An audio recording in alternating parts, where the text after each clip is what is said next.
after the Phillies won the World Championship in 2008, it didn't matter what city they went to. They had a huge following, and that's exactly what's going on with Joe Maddon and the Chicago Cubs. Off their World Championship last year, there are going to be a lot of Cubs fans that are going to be venturing into Citizens Bank Park for the start of this three-game series here in South Philadelphia.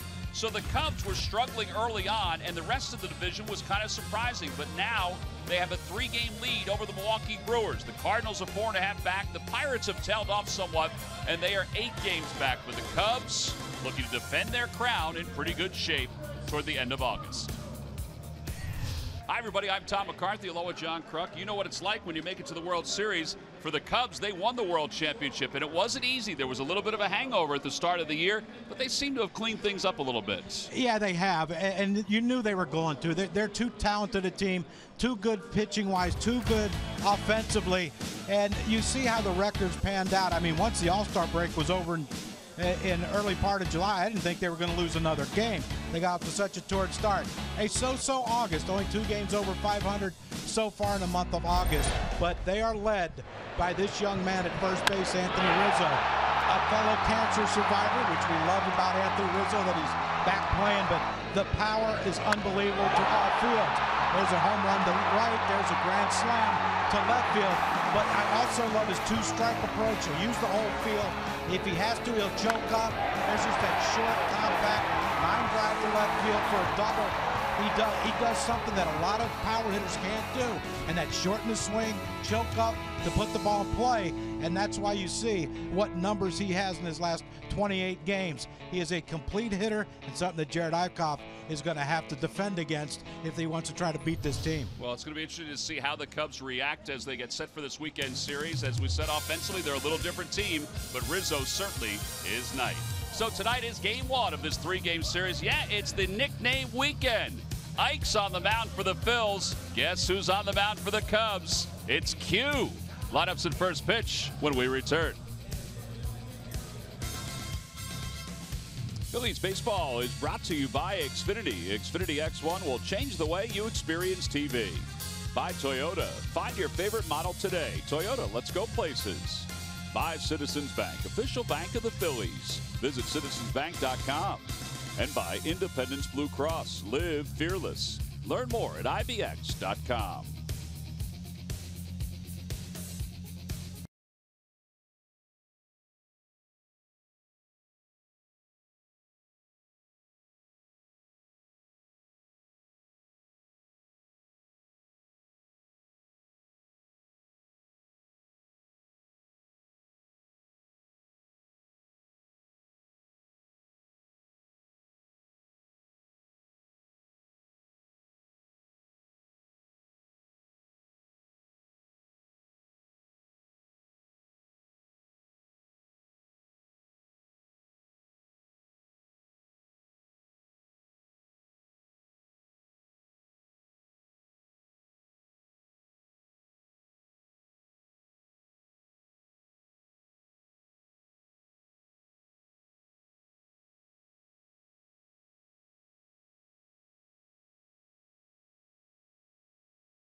Park. The home plate umpire is Mike Esterbrook. Marvin Hudson is the number 51 as far as the umpires go. Jerry Late is the crew chief.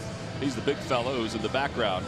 So they're finishing up that. They're exchanging the lineup cards. Both starting pitchers have already got into the respective dugouts. I should say Jared Eickhoff has. I think Quintana has as well, although Chris Bosio is now just heading in from the Cubs bullpen. So we're going to be a little tardy, I think, for tonight's ball game between the Cubs and the Phils. There's a shocker. Yeah, Bosio is always going to be the last one. He doesn't move too quick anymore. No, he doesn't. There's Joe Madden. He got a chance to meet some of the folks from Lafayette. Joe, trying to get that hair a little darker. Yeah, apparently that's his next stage. Yeah. His little blue steel from Zoolander. Trying to darken it. Pete has accepted it and is very distinguished with his grays. Players are wearing the uniforms this weekend that are depicting their nicknames and the people who they would like to thank for not only their baseball career but just their life in general. Freddie Galvis has talked about his family quite often, and he has written "My Family" on the side of his uniforms. And there's Gary Jones. Jonesy. That's an easy one. Just add a Y. It's a typical baseball nickname. La Familia. Yeah, the family is a huge talking point as far as the thank you goes. That's Pedro Flormon, who's starting in center field tonight for the Phils. Think any of them will have the Phillies for drafting them? That would be a good point. A lot of them have their little leagues along with their families. Their little leagues where they got started. Rhys Hoskins just has Hoskins because he arrived too late, but he'll accept that. So Jared Eickhoff has taken the mound, getting set for game one of this 3-game series. Let's take a look at the Cubs lineup, brought to you by Xfinity. Xfinity X1 will change the way you experience TV. Well, leading it off is Ben Zobrist.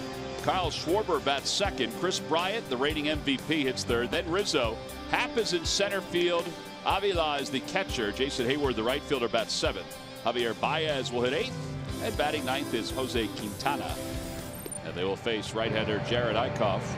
Eickhoff, 23rd start, 3-7, a 4.46 earned run average. I think if you had to label Jared Eickhoff this year, I think you have to label him a grinder the way this season has gone. He was winless in his first 14 starts. Yeah, and it has been a grind for Jared Eickhoff. And you know, the thing about Jared has been all season is getting deep into games. He throws so many pitches that he doesn't exactly get you too deep into games. It becomes a bullpen game. Hopefully in this one tonight he can get some quick outs and he can go 8-9 in our bullpen and get out of here. Yeah, that's the key, is to get deep into this game. So he finishes up his warm-up tosses. Time now for our Nissan keys to tonight's ball game. Wow, you just saw that pitch he just threw as a breaking ball. He has to have a good one today, because if you don't, and the Cubs hitters, who are very powerful, can lay off that breaking ball, not have to worry about it, and set on the fastball, it could be a short day for Jared Eickhoff. And with Quintana, you got to have patience. He will throw a lot of pitches. He does walk guys, so you got to be patient. But I watched the game he pitched, his first home game with the Cubs, and I can't remember the team they were playing, but they swung early at first pitch fastballs. Absolutely. And if he throws a first pitch fastball to try to get it over, you got to let it fly. Yeah, that first game that Quintana pitched against was against Baltimore. 12 strikeouts in that ball game. What's Zobrist? What does he have on the back of his? Zorilla. Like Godzilla. Zorilla? Zorilla. Have you ever spoken with him? I did when he was with Tampa. He's a fabulous human being. His wife is a heck of a singer. Christian Rock. Didn't she sing last year in the 2 years ago in the World Series? Oh, she's fabulous. Christian Rock music. Well, the first pitch is taken for a strike, so we're underway, and the count is no balls and 1 strike. Zobrist overall hitting .229, and he grounds that one into the Cubs dugout. Zobrist was 3 for 9 in the last series against the Cincinnati Reds. Yeah, and you know, that's been the sore spot, if there's any, for the Chicago Cubs this year, is that leadoff spot. They tried Schwarber. Yeah, they lost Dexter Fowler to free agency. There's that breaking ball by Eickhoff. It's remarkable to think about how many guys they've gone through and how much of a need it has been for them to have a leadoff hitter. Yeah, but you know, they thought Schwarber would be that guy. You know he doesn't run great, but he has power. Here's that breaking ball I said Eichhoff needs. Look where that is. Starts off belt high, ends up down and almost in the dirt. And if he can throw that one on a consistent basis, he's gonna have some success. That'll bring Kyle Schwarber to the plate, or as Schwarbs as he's known tonight, with his nickname on the back. First pitch is inside, 1 ball and no strikes. Yeah, baseball players aren't real smart as far as creativity with nicknames. It's, you know, throw an S on or an ER or Y. Or a Y. That ball is drilled. He can call whatever he wants if this stays fair if you're a Cubs fan. That's a fair ball and a home run. Into the second deck, and Chicago takes a 1-0 lead.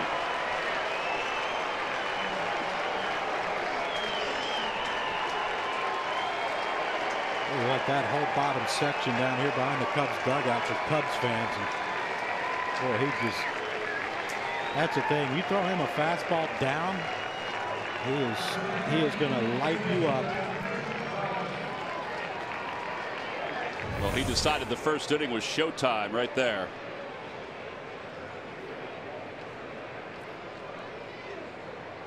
That was, like I said, you got to pitch every hitter in this lineup like they're the cleanoff hitter, 5th row in the second deck. 421 feet. Here's Bryant, who taps it foul, and it's 0-1. With that home run, Schwarber's average goes up to 202, which has obviously been a sticking point for him this year. He went 65 days between 200 batting averages. He was hitting 200 earlier this year. He went 65 days until he reached 200 again. But he's had a better month of August. But the power numbers are there. Yeah, and that's the thing. You got to give up something to get something, I guess, if you're Kyle Schwarber. But when they tried him in the leadoff spot, they thought, you know, he will walk a lot, he'll get on base. You know, if you try to throw him something to get ahead, he could take you deep.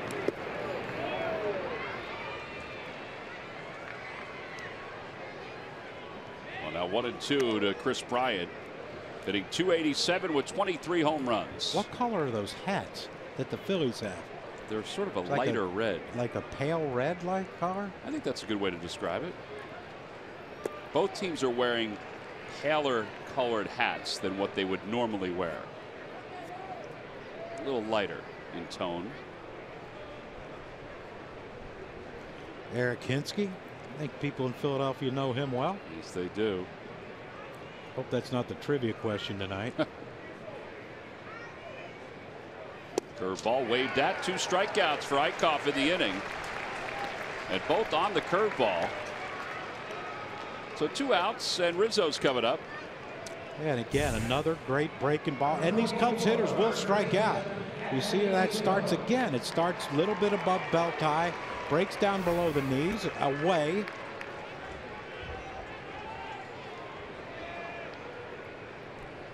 Well, that'll bring Anthony Rizzo to the plate. 28 home runs, 85 runs batted in.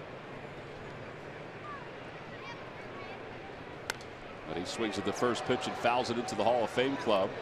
That'll wake a few folks up. No balls and 1 strike.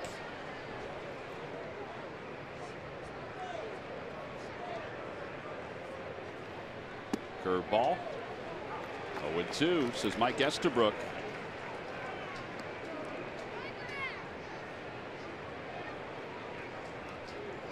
One nothing because of that man right there. Here at the top of the first.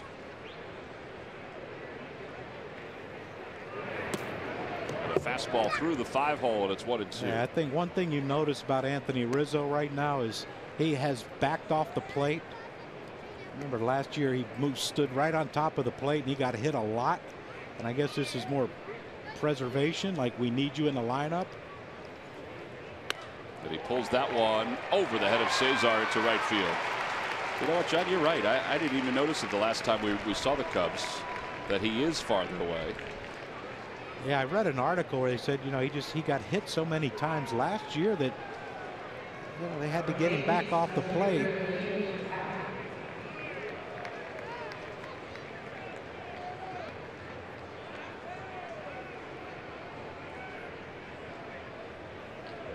Well, he's aboard. And Ian Happ will be the batter. Happ hitting .249. He takes inside. Yeah, when he got called up, he was a house of fire. And yes, here you go, the Happer.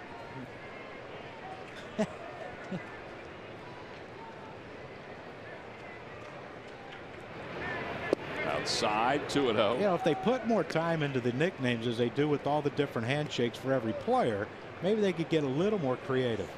Well, there are a lot of guys that I was honestly surprised how many guys really bought into it as much as they did, tweeting out, you know, about the weekend coming up.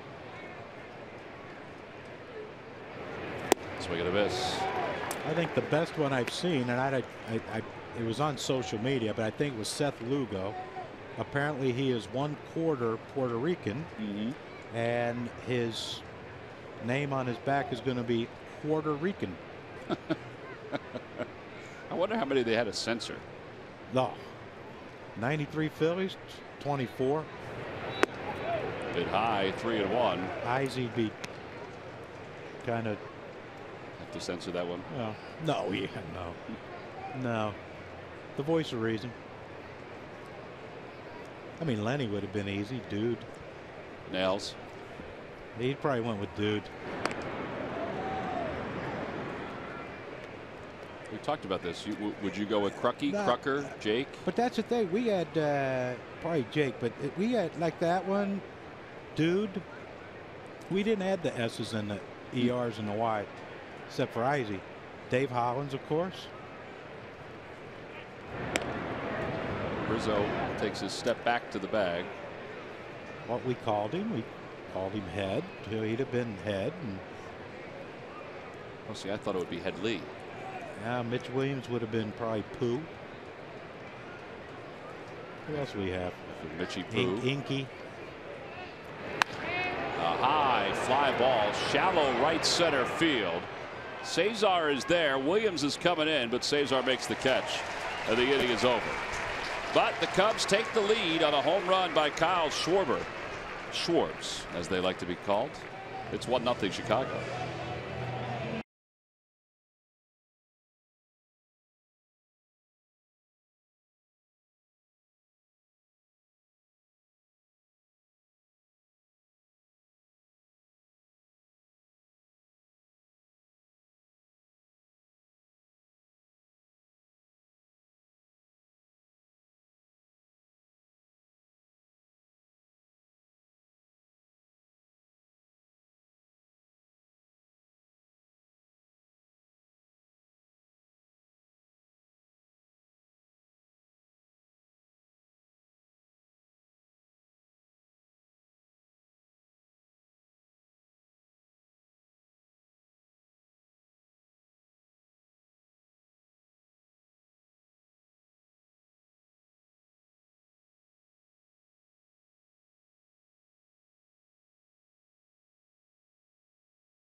First inning. Let's take a look at his lineup for tonight, brought to you by Xfinity.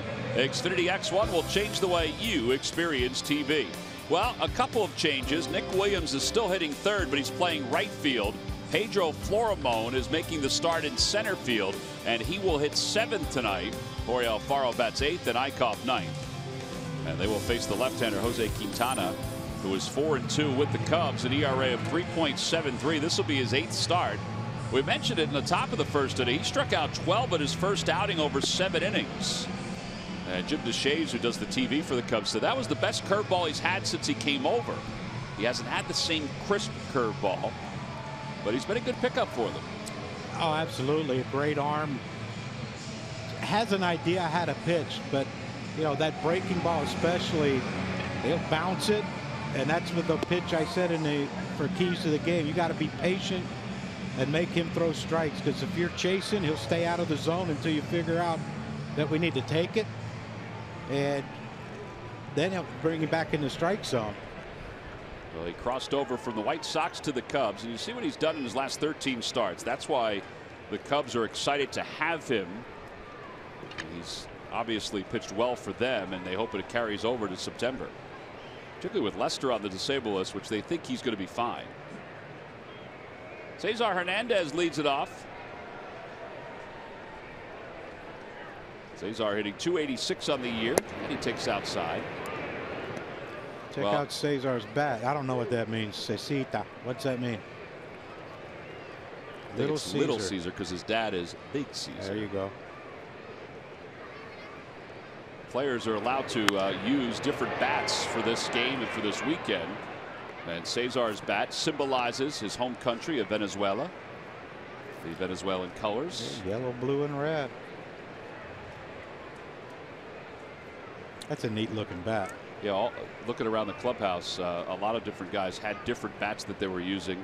Some of the Cubs players, one had an American flag symbol on his. On the inside corner, 1-2. Good luck at McDonald's. Phillies home run jackpot contestant is Ezel Jackson of Burlington, New Jersey. Phillies hit a homer in today's ball game. Ezel will win $100. McDonald's, enjoy an ice cold delicious soft drink for only $1. I'm loving it. Cesar even has the batting gloves with the blue, red, and yellow. Yeah, I think if I had to design a bat, if someone could do it for me, it would probably be camo. I was wondering if anybody would do that. And I also wondered if any of the players were going to wear the camo gloves, because Adam Morgan has the camo glove. Yeah. The only problem would be is if you.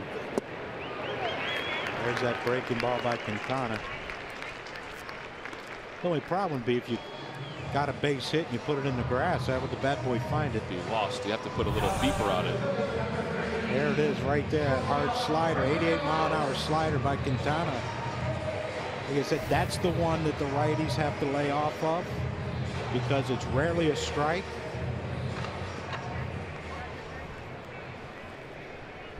Freddie Galvis, his nickname is Toko. He said that's the nickname he was given when he was younger, and it just stuck. Batting from the right side, he takes down low. 1 ball, no strikes. Does that mean touch? He said that it has no real meaning to it. It's just that that's the nickname that his family just gave him when he was younger.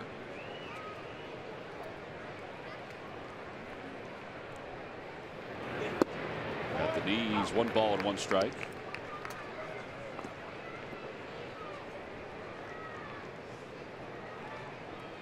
Freddie hitting .255 with 11 home runs, 53 runs batted in. And it's 2-1.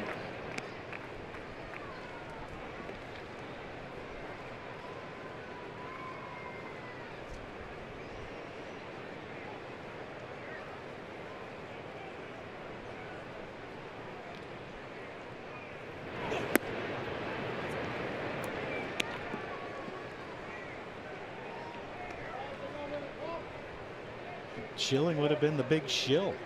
Who else did we have? Terry Moe. Terry Mahal would be Terry Moe. Yeah. Or just Moe. Danny Jackson. DJ. Or Deej. Line drive out to left field. That'll drop in front of Schwarber. And the Phillies have a 1-out base runner here in the first. And Nicky Dubs is coming up. Nick Williams had a good series against the Marlins. He was 5 for 14 with a home run and 3 runs batted in. And the other part of it too, Murph, that people are taking notice of is that he's walking more. Yeah, Nicky Dubs, as you said, Tom, he got called up on June the 30th, made his major league debut that day, and ever since then he has been a big spark in the middle of this Phillies offense, which is good to see. 27 home runs in his last 37 games. But as you mentioned, yeah, take a look at this, because this is a really good sign. First 34 games, he had 6 walks in 140 plate appearances. Since then, 55 plate appearances, 9 walks. That's a .418 on-base percentage to go along with that.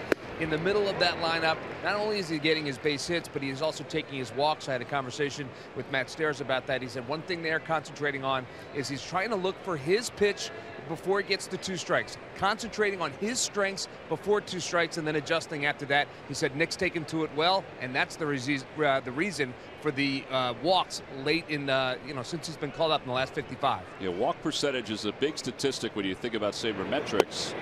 I mean, there are a number of other ones, but his is at 16% recently. For the year, it's just under 8, which isn't too far off the league average, and that's good. Just make him a more complete player. I would think they want to bring the strikeout percentage down, but it doesn't have the same meaning as it did a few years ago. No.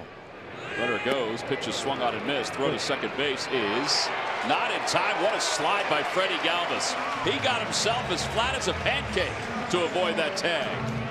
That's the first time I've ever seen that. Javier Baez is one of the best taggers in the game of baseball, if not the best.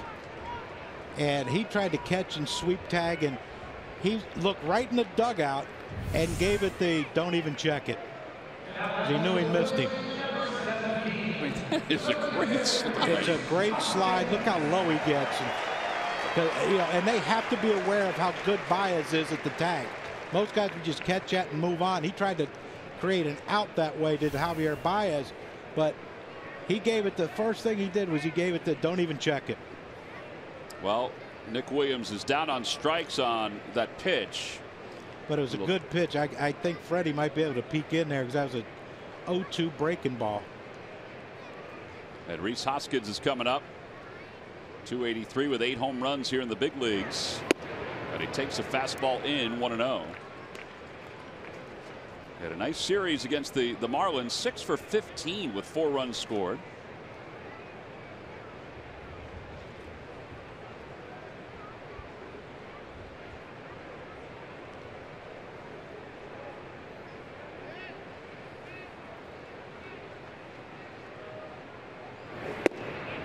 In there, and it's 1-1.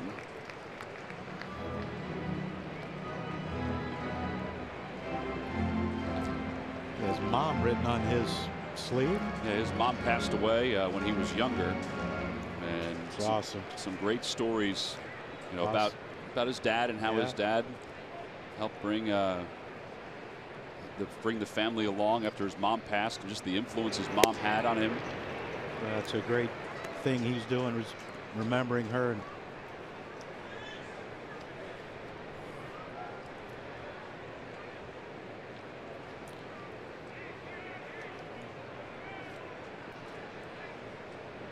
Two balls and 1 strike.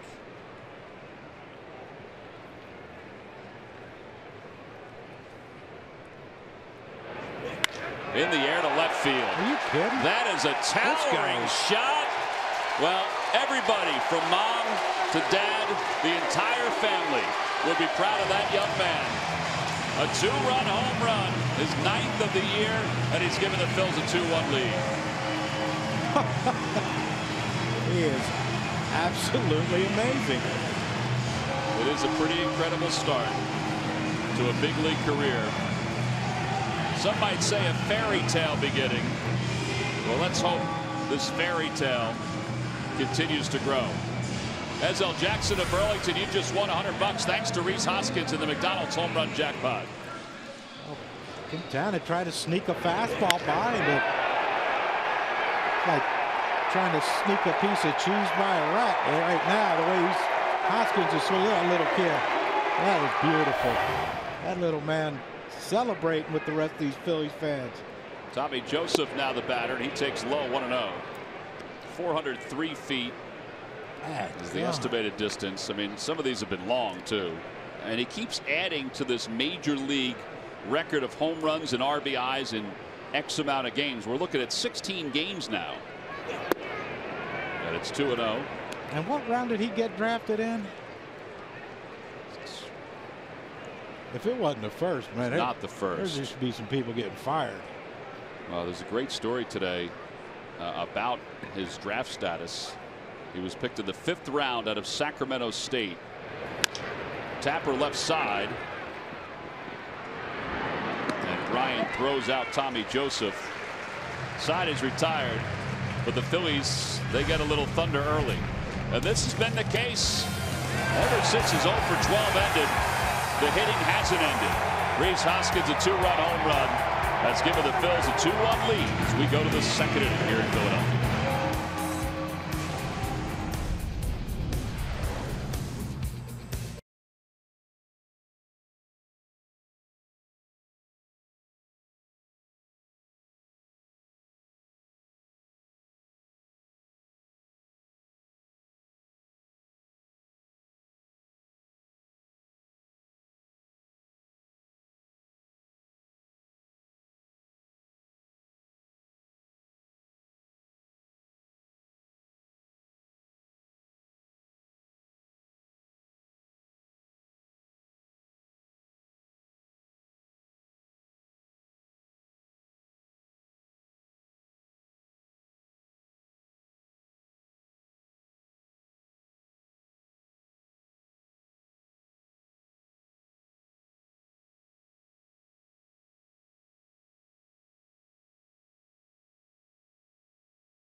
So why not get them the protection they deserve? The State Farm agent is here to help with the right home and auto coverage and discounts too. Talk to a Philadelphia area State Farm agent or call 800 State Farm.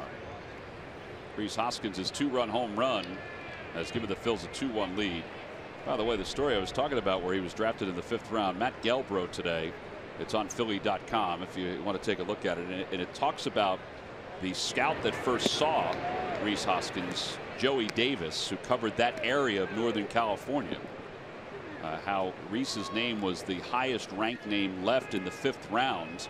And Marty Wolliver looked at Joey Davis when he was in the draft room, and they nodded at each other, and that's how he wound up being selected by the Phillies. But really, what a find. And it tells the story about what Joey saw first when he saw Rhys Hoskins play and what caught his eye, and eventually Pat Gillick's eye and everybody else, because Pat was out at a game against Oregon State watching Michael Conforto and saw Rhys Hoskins. Michael got hurt. He played for my buddy at Oregon State, former minor league teammate. Pat Casey's the head coach at Oregon State. There's another guy that got drafted, or I don't even know if he got drafted, signed late from Northern Cal, had a big impact in Philly. Bench coach Larry Bowa from Northern California. From that Sacramento area. Yeah.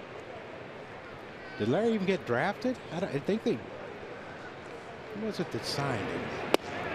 Eddie Brinkman, maybe? Good pitch. Larry was an undersized American Legion player who the Phillies saw something about out of Sacramento City College. Yeah, here's the breaking ball again. It's backdoored it. Beautiful. Little away, but let me tell you something. He keeps getting it. You get 2 strikes on these lefties, especially a guy like Schwarber. Keep getting that pitch out there. Keep staying out there with them with 2 strikes. Jason Hayward takes a strike, and it's 0-1. And Bowa did not get drafted. Was signed by the Phillies as a free agent.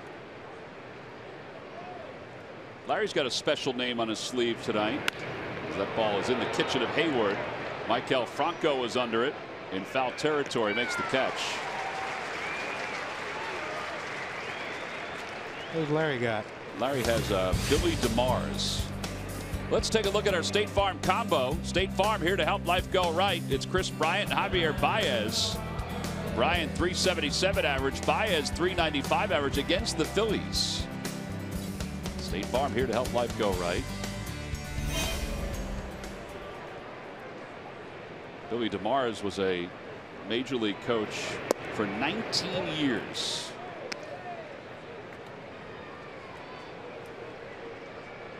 He was a member of the Phillies staff for 13 seasons, including the '80 World Championship team. As Baez takes outside, it's 2-0. Really good baseball man. Used to love talking to him.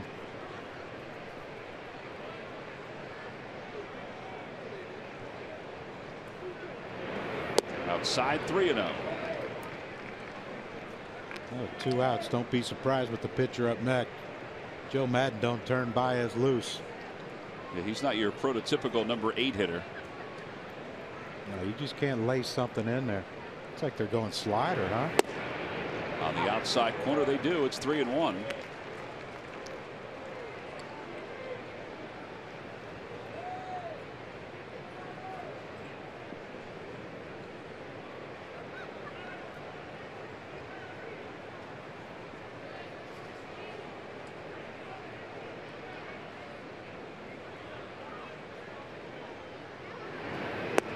Well, they tried it again, and it's ball 4.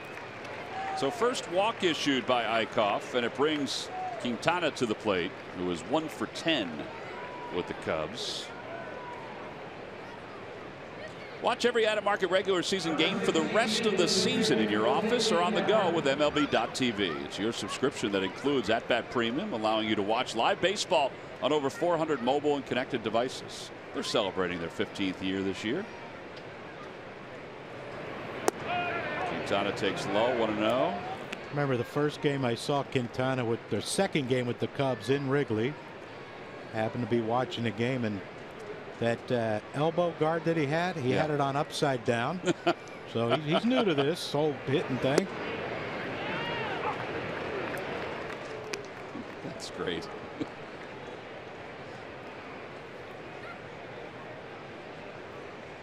He had the strap below his elbow instead of above it.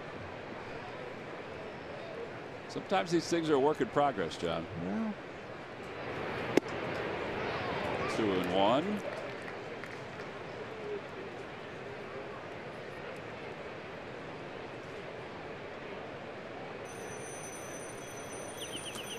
I mean, seriously, where is the clock?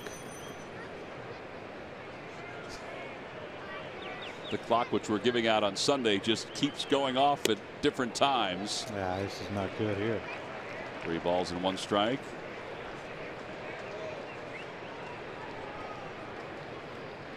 Look like Jonesy down there at third's giving Quintana the cue to take.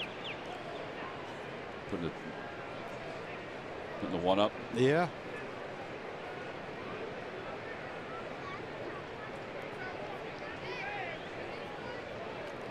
What a beautiful night, huh?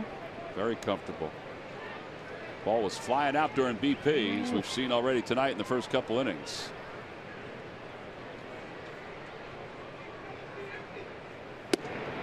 Three and 2. I don't think you can fool around here. I think you just got to throw a fastball.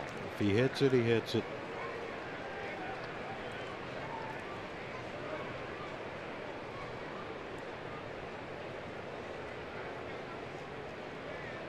Baez goes, and a chopper back to the mound, so Eichhoff will take care of it. 1-3 on the putout. Inning is over. No runs, no hits, and 1 man left. Middle of the second, it's the Phillies 2 and the Cubs 1.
Of August, the Phillies will make a contribution to the Help Our Kids Radiothon, benefiting the Nemours Alfred I. DuPont Hospital for Children. You can find out more at nemours.org/radiothon. Well, Quintana made the last out. He's wrapping up his warm-up tosses as we speak. And he will face Maikel Franco, Pedro Florimon, and Jorge Alfaro. Here in the bottom half of the second inning, it's a 2-1 Phillies lead thanks to the home run by Rhys Hoskins.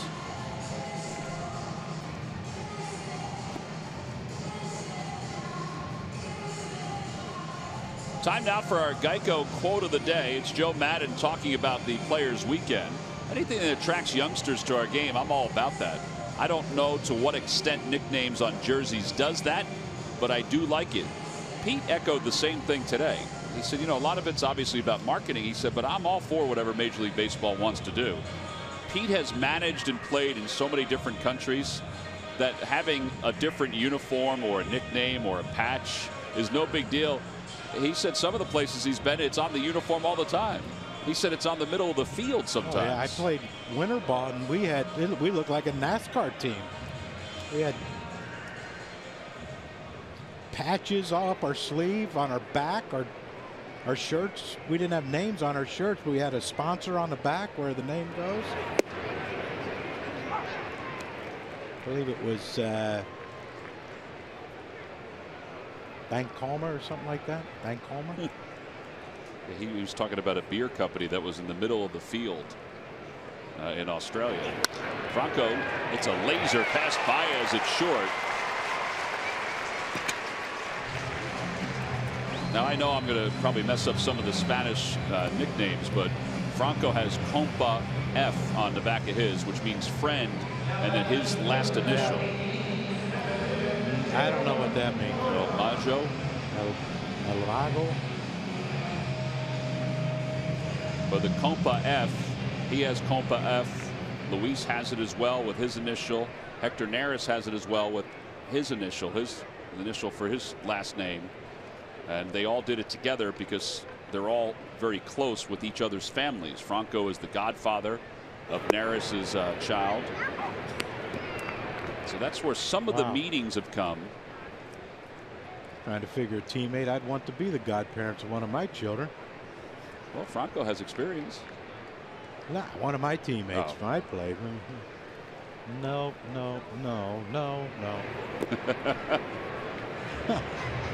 2 balls, or excuse me, 1 ball, 1 strike. Florimon, who came up too late to have anything on the back of his jersey, is able to put La Familia on the side of his.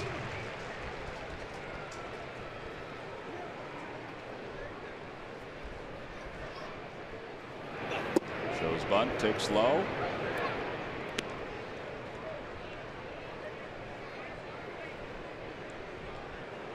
There is a real thought that Florimon is playing these next several weeks for a spot on next year's team as the super utility man.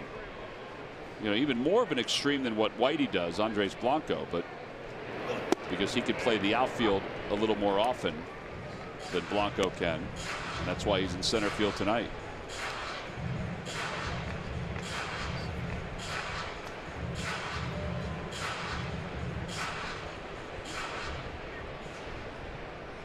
Andrew Knapp's getting closer, not to nap time, but getting closer to possibly playing again. He threw in the bullpen last couple of days. And a strike 3 call. Fastball right down the chute, and that's the 3rd strikeout for Quintana. And here comes El Oso. The Bear is coming to the plate. Jorge Alfaro.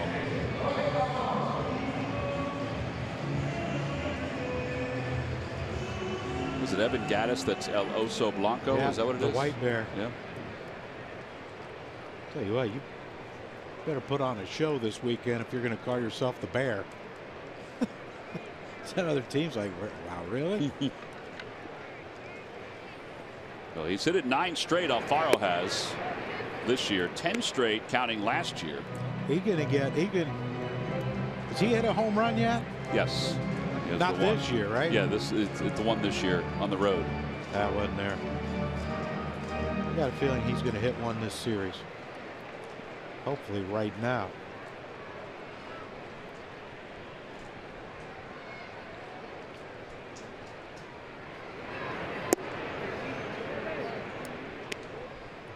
Two and 0 to Alfaro.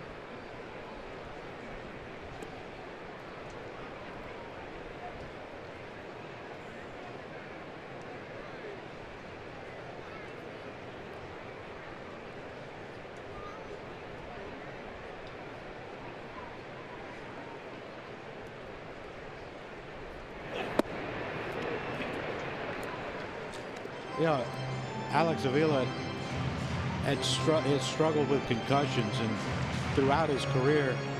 And I remember in Tigers camp talking to Mick Billmeyer, who's former Phillies bullpen coach, and he said that he just, and you watch him, he sets up high. He doesn't get down, like he's down now low, but watch when he pops up a little bit. He's a big man too. See how he raises up? And they think that that's why, because he's higher, he's getting hit more in the mask. Maybe under a little bit too. Yeah. His dad, the GM of the Detroit Tigers, had to trade him to the Cubs. Yeah. But he's still thanking him for everything that, well, that his family has done. Kind of did him a favor. Detroit doesn't look like they're moving forward in the postseason, and looks like the Cubs are going to get there again. Wow.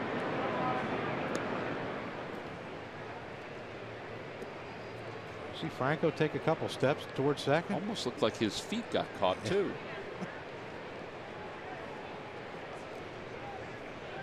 Pretty sure he's not used to having someone throw over on him. Maybe that's what surprised him.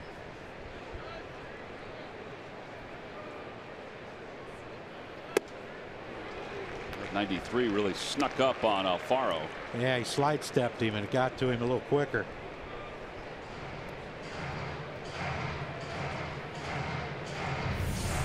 Watch Quintana, no stride, no leg lift whatsoever. He just came set and went. I think it took Alfaro by surprise.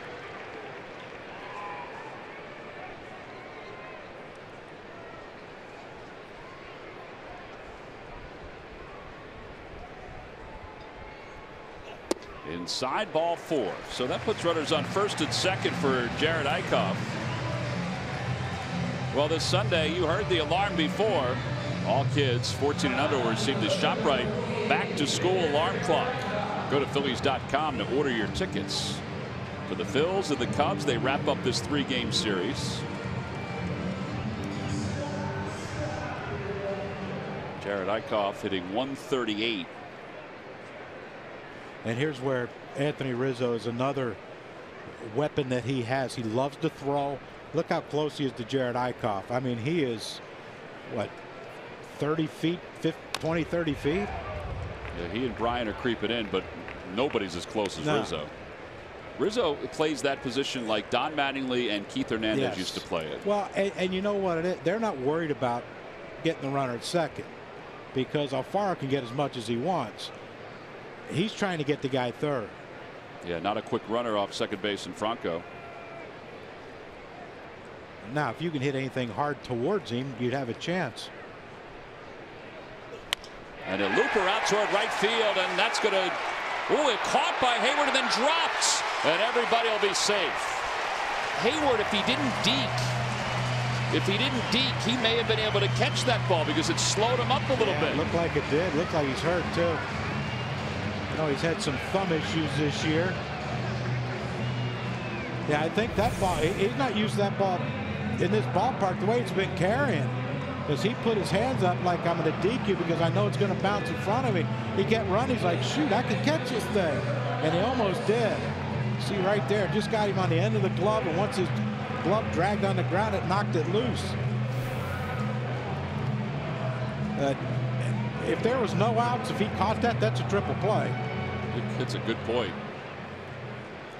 So now Cesar's up with the bases loaded. That is the 5th hit of the season for Jared Eichhoff. What a bonus. Top of the order is up. Cesar struck out his first time up. Changed bats too. Yeah, that one will be kept for his wall, I think, or his trophy case, but he may not use it again. Might want an inscription under there, line drive single to right instead of a strikeout. Not sure you keep many things after a strikeout. Well, it's very colorful, though. It's beautiful bat.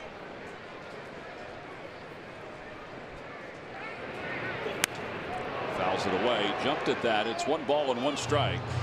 That's what Quintana can do. Yeah, like watch this here. There's no way if he catches it, Franco can get back. And then there's Alfaro coming in. That could have been disaster all over it if Hayward comes up, well, end of the inning. But if there's no outs, that'd have been a triple play, I think.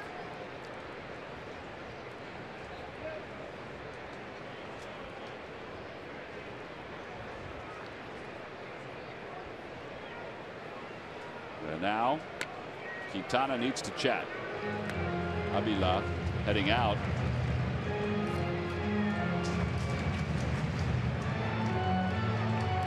Cesar chatting with Mike Estabrook.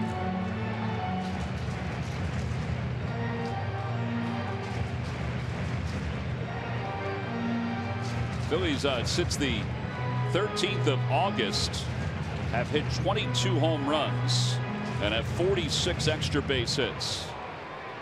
They've also hit better with runners in scoring position. We've sort of mentioned that over the last several games. Since the Giants series, they're at 275 with runners in scoring position, and those two guys right there are a big reason why. Hoskins and Joseph. I'd like to see them two hit this inning. That means we scored a bunch. 1 ball and 1 strike. Inside, 2-1.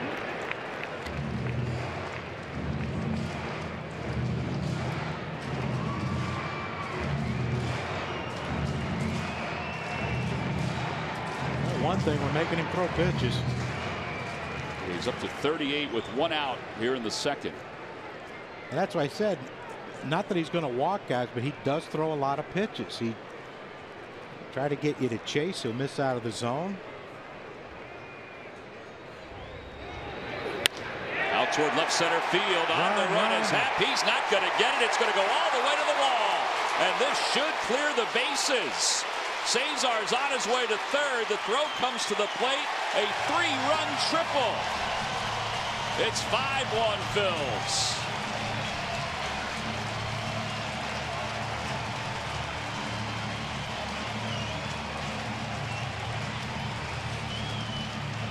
Well, that's a nice way to bust open a second inning. Yeah, you talk about a game of inches. Hayward comes up with that ball. They're out of this inning. But instead, a big 3-run triple right here by Cesar Hernandez in the gap. Alfaro kind of waited. I don't know if he thought Happ was going to get it, but Eichhoff, really good base running by Eichhoff. You know, he got a pretty good jump on that ball. He saw where it was going. He saw where Happ was playing, and Cesar cruises in for a stand-up triple. Now they have to play the infield in early. Yeah, the Cubs have everybody in with Cesar at third, Galvis at the plate. Freddie singled his first time up. And he lines another base hit it to left center field. Cesar will score. Galvis is thinking about 2. Now puts the brakes on. RBI single. 6-1 Phillies on top. Well, a nice start to the night for Freddie Galvis. 2 for 2. Well, what's the rule? Can you keep using these uniforms after the weekend's over? Well, they may somehow figure out Freddie hurt. Maybe putting the brakes on. Yeah, it looks like he's grabbing his left knee. And they just saw him wincing.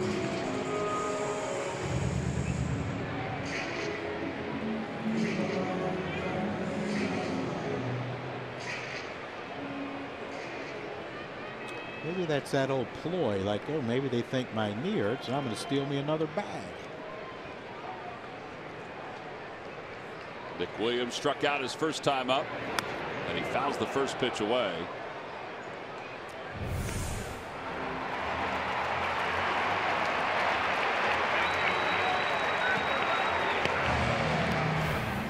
That's where he grabbed it on the slide. I wonder if it just reopened another cut on the knee. That probably lasts an entire year sometimes. Yeah, they don't go away too quickly. Well, you hope they don't. If you haven't slid in a while, it means you haven't been on base. the outside corner, 0-2.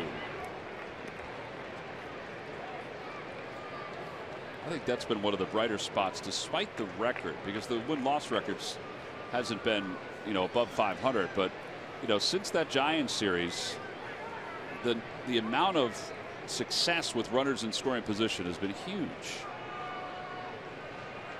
That's one where you hope you can sustain it, or at least some semblance of it.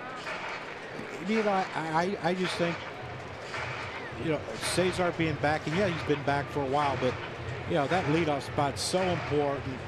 But when you can build your lineup around your fourth hitter, Hoskins is fourth. Let everyone else figure it out. Tommy's starting to pick it up now, and it makes you look forward to what the future can hold for this team. Because you got to think about it. You get Odubel back and Aaron Altair. You have 4 outfielders right now with Altair, Odubel, Hoskins, Williams. Yeah, that's a pretty good four outfield plan. No question.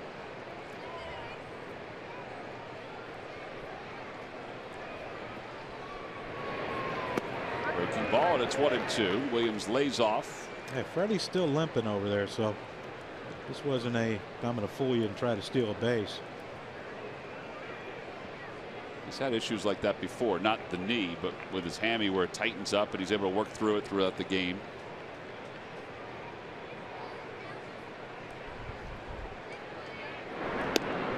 Another toss over.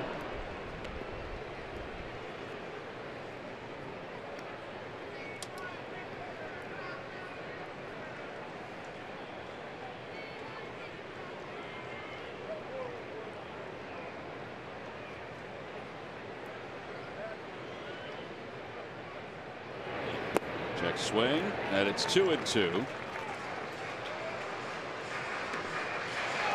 Tell you what, though, they have thrown up some good at bats.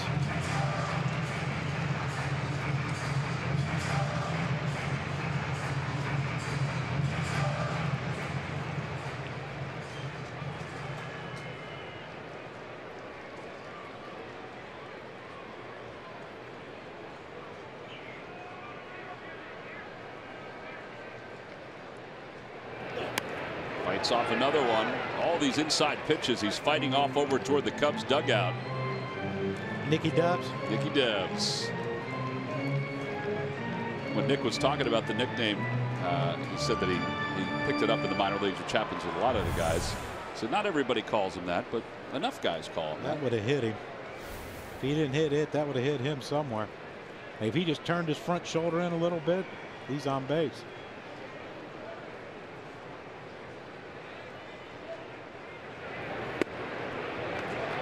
That's the one. Yeah. That's a great take right there, because when he first came up, once they tried to figure things out with him, that's where they were getting him. Up out of the strike zone. It would take a brave man right now to throw him a 3-2 breaking ball with Hoskins on deck.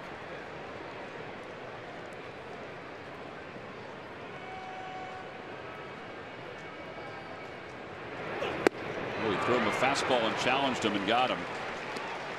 4th strikeout for Quintana. Rhys Hoskins is coming up. He provides us with our BMW home run replay, brought to you by your Delaware Valley BMW centers. Savila wanted that pitch down and away from Quintana. Center cut, and that was center cut about 20 rows up in the left field bleachers. That's our BMW, the ultimate driving machine, and Rhys Hoskins once again gets the award. Look at his batting average is up to 296. The OPS is over 12. It's all right, isn't it? Pretty darn good.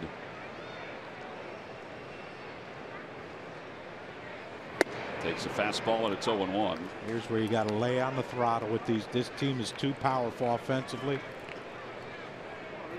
and they have a good enough bullpen that I don't know how many you can get off them, but you got to keep. Perfect example was yesterday's game. They got 8, had situations to move runners and score guys, and didn't.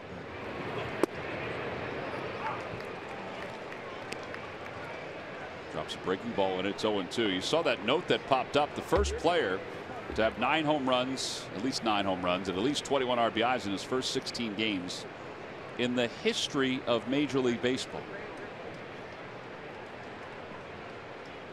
That's remarkable. In the dirt, and it's 1-2.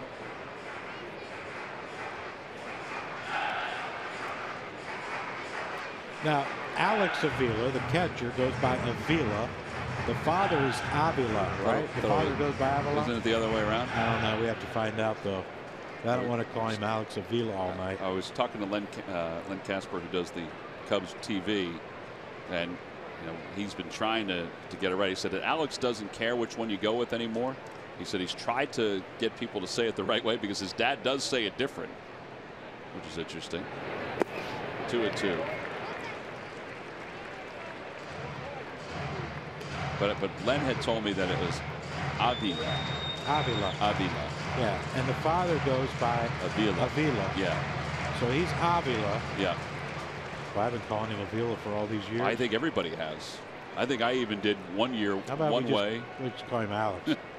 I think I called him the way his dad wanted it the one year, and then the way he wanted it the second year. Over toward the hole, backhanded by the Magic Man, and he throws Hoskins out. Side is retired. Well, the Phillies have busted it open with 4 runs here in the second. Cesar Hernandez, this 3-run bases clearing triple, has helped the Phils to a 6-1 lead as we go to the 3rd here at Citizens Bank Park.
Just getting started, and we already know you'll be busy, but that's all right. You can still catch the Phillies. Download the NBC Sports app to keep up with your favorite Philly teams. And, I'm just out here in Ashburn Alley, minding my own business, walking around, enjoying a beautiful night. And wouldn't you know it, I stumbled onto a large group of folks that are downloading the NBC Sports app. Troy and Mackay are working the crowd, and I think we have Joel over here. And Joel did not have the NBC Sports app on his phone, but he will in just a couple of minutes because we're working it. He's putting it on there. Now, Joel's a guy that is a Philadelphia sports fan, obviously a Philly sports fan. You're also a Sixer and Flyers guy, right? Absolutely. So now you know that you have the NBC Sports app on your phone as soon as it downloads, and you can watch them wherever you go in the Delaware Valley. Isn't that great? Awesome. See, we're helping people out here, Tom. The NBC Sports app, if you're a Phillies fan, Flyers fan, Sixers fan, all of you download it? Did you download it? Tell me you downloaded it. We're good to go. Signing people up, helping people out here in Ashburn Alley, Tom. That's right, people helping people. I don't know if you can find the Lakers score on that anywhere, but you might be able to. This would actually be a good time to have it as we roll into the end of baseball, the potential for news in the baseball season, but the beginning of the Eagles season, the Sixers, the Flyers. Check swing by Zobrist, not a bad pitch, and it's 1-2.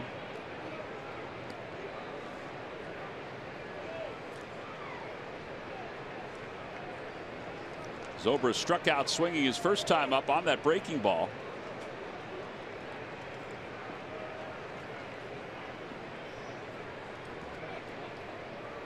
Little dribbler back toward the mound. Eichhoff is up with it. 1-3 on the putout. Second one of those tonight. And Kyle Schwarber's coming up. believe I'd feature that breaking ball here against the old Schwarbs.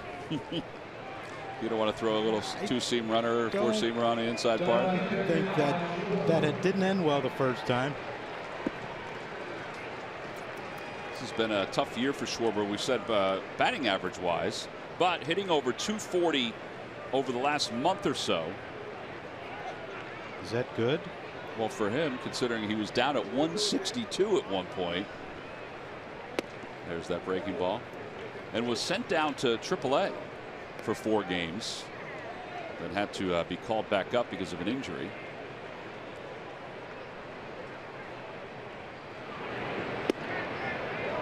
Oh, my. I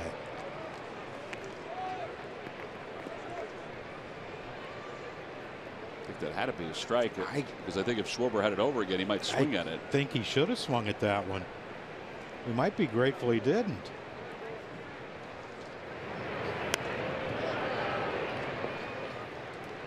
I think that's the 2-0 swing that Eric Hinsky's looking for as the hitting coach. Look at him. Probably thinking yourself, really? I just took that hack 2-0. Out to center field. It's not deep. Florimone came in tracking that ball quite well. 2 outs, and Chris Bryant's coming up. Time now for our Jeep Stump the Fans trivia question. Log on to Phillies.com. Go to the fans section for all the information, and please submit your answer on the subject line. John, the question is, who was the last Cubs pitcher to throw a no-hitter before Jake Arrieta in 2015? Thought I had it there before you said Arrieta. Before Arrieta. You were going to go Jake Arrieta. I was going to go Arrieta, yeah. Breaking ball, 0-1 to Bryant. Jake Arrieta. Let's see. Wow.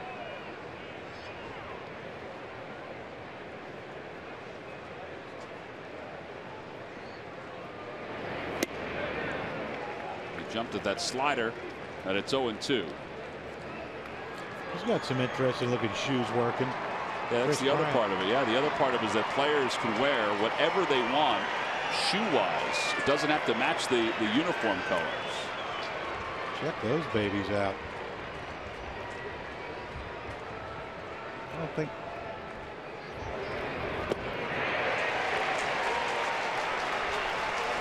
Swing and a miss at the curveball. And that's the 4th strikeout for Jared Eichhoff. We play 2.5. We'll go to the bottom of the 3rd. It's the Phillies 6 and the Cubs 1.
Phillies baseball is brought to you by your local Ford store. Check out every new Ford car, truck, and SUV crossover at buyfordnow.com today.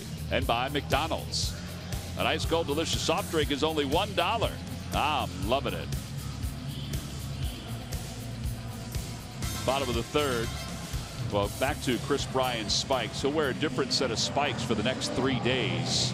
And the different set of spikes represent different parts of his life, where the wing, you see the wings on there, It's for the organization called Wings for Life. It's a charitable foundation that helps fund spinal cord research projects.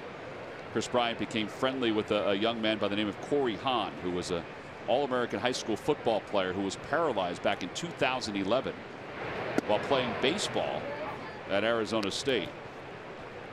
And there are 250,000 people that sustain a spinal cord injury every year. So the Wings for Life Foundation has funded 170 spinal cord research projects involving more than 500 scientists around the country, around the world, I should say, in 15 different countries. So each set of game cleats will honor one place in Bryant's life where he took wings toward his all-star career. You got Vegas on the back. So tonight's Las Vegas. Hometown. Yep. He and Bryce Harper. That's a great thing he's doing. Tommy Joseph takes inside. No swings is Jerry Lane. You know, he seems to be a young man. You know, Rookie of the Year, MVP, but he seems to be a young man that gets it and understands his place in this game. It's good to see. I think he's got a good guy to look up to too, and even though he's only a few years older than Anthony Rizzo. Yeah, those corner pieces are pretty big foundation pieces for this organization. Their commercials are hilarious too. Rizzo. I don't think any of them's going to win an Academy Award of any sort, but they don't take themselves seriously. No. Especially when they were the one they had to look for an intern, that's David Ross. 2-2 pitch to Tommy Joseph. Swing and a miss. Tommy strikes out. So 5 strikeouts. Well, I'm not sure in which order Bryant's going to wear the spikes, but there's a blue and gold set of spikes that he's going to wear one of these days. I mean, they are awesome looking. I mean, those are pretty sharp too.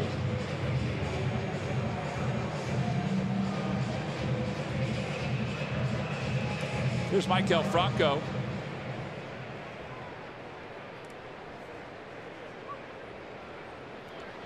Franco singled his first time up. I can't get Mike Estabrook down. Like his cadence. I know. He's so slow in calling the strikes.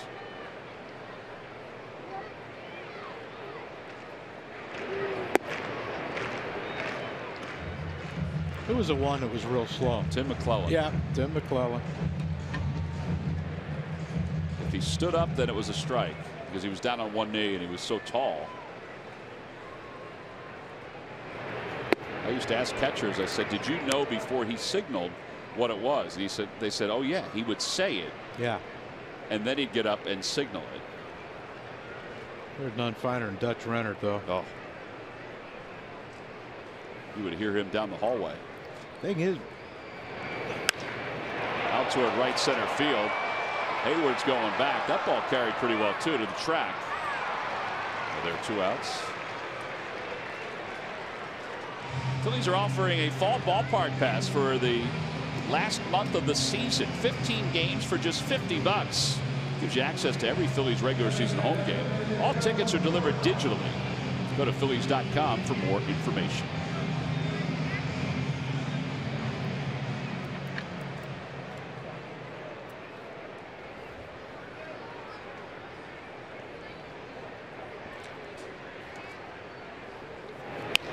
Florimone down the left field line. That's a fair ball. It's going to go all the way to the corner. Oh, Schwarber misplayed that. Yeah, he's just not used to it. And Florimone will still hold up at second. It's fortunate it's not a bigger ballpark because Florimone could have easily been on third. I wonder if they're going to give the walk to Alfaro. Just face Eichhoff. Yeah, I think they are. Joe Madden signaling something to.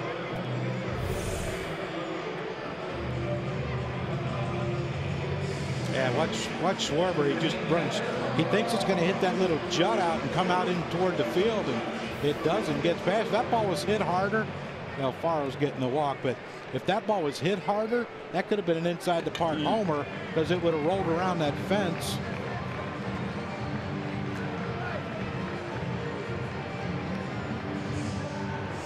Now, he's not in there for his glove. That man, you saw the power he possesses. Can't believe they're pitching Eichhoff here. Who has already 1 for 1 with a run scored. Well, if nothing else, it turns the lineup over to get back to the top. A breaking ball, and it's in there 0-1. There's some respect, huh? First pitch, breaking ball to the pitcher. You're going to look for a fastball on the outside part.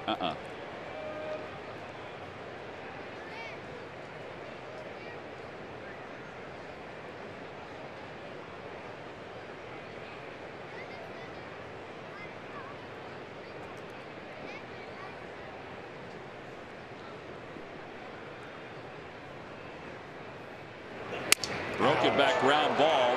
Boy, the bat was in a dead heat with the baseball until it was about 3 feet from Chris Bryant, who throws him out. No runs, 1 hit, 2 men left. Eichhoff's going to need a moment before he heads back out to the mound.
Hours by ordering the Fellows Aromax Pro Air Purifier. It cleans the air of toxins and allergens and clears the air for your employees. Literally, nobody does it better than who? But W.B. Mason. Phillies are on top 6-1 as we go to the top half of the 4th inning here at Citizens Bank Park. How about this? I don't think we've seen this before. It's a race between the bat and the baseball. Yeah, and you know, if that short end of the bat wouldn't have plugged right about there, he might have had a shot at the bat getting there before the ball. But watch Chris Bryant. Look at that. See that end hit right there, and it just stops right there. But look at Bryant, smiling, laughing, looking at the bat. That's how he looked when they won the World Championship. Absolutely, I don't blame him. Wish I'd have got that experience. But as you can tell, it's taken Eichhoff a while to get out. He's probably trying to get some feeling back in that right hand. Well, he will face Anthony Rizzo, Ian Happ, and Alex Avila.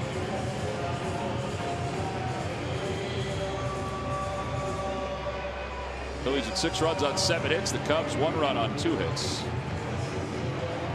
Anthony Rizzo has had kind of an interesting year, batting leadoff during certain points of the year, homering as the leadoff hitter, and also getting a chance to play third base in a game. Yeah. Well, he's played second base. He has. In some bunt situations. Yep. They move him to second. In fact, there are some fantasy teams that can now use him as a second baseman or a first baseman if they choose to. Well, that is real life fantasy. 1 ball and 1 strike. Did you ever lobby to play the third base position? Third, yeah. Yeah. And he bunts toward third, foul, 1-2. Who would have been the manager that would have bid on that one? Anybody? No, none of them. Boa would not have bid on it? No. Well, we had third baseman in San Diego. We had, Randy Reddy was there, Chris Brown. Greg Nettles, of course. I mean, there's ample third basemen. Tim Flannery could play there. Jerry Royster. And Headley wouldn't allow you to play third for him at all? I don't think Dave. Oh, look at this. Wow, Huge shot for a base hit. But Franco's got to go. We better hurry up. Rizzo will hold up at first.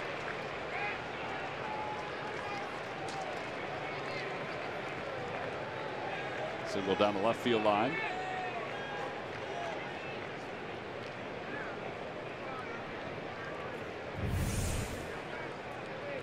Rizzo was looking to see where he was supposed to go, and he nearly missed the first base back.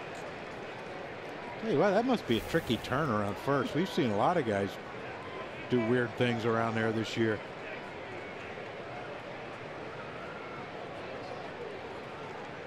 Here's Happ, who popped up his first time up.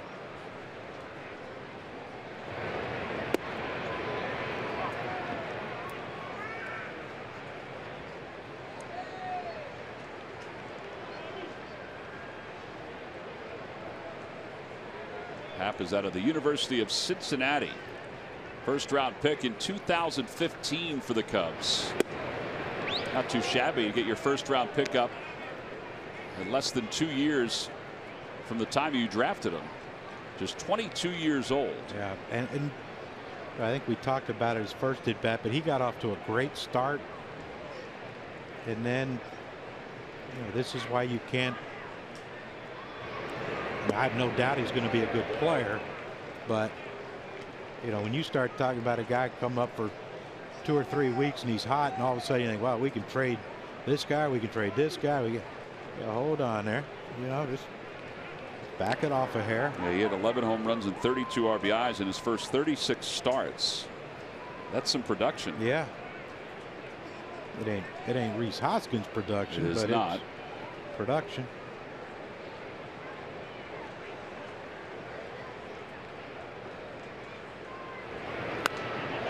Two balls, 2 strikes.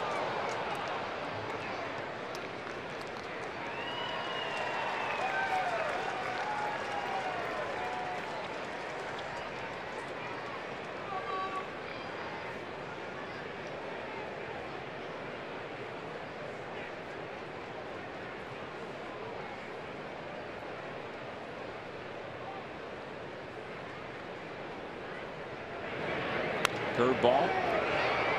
Boy, that one needed a little more depth to it. Yeah, if that thing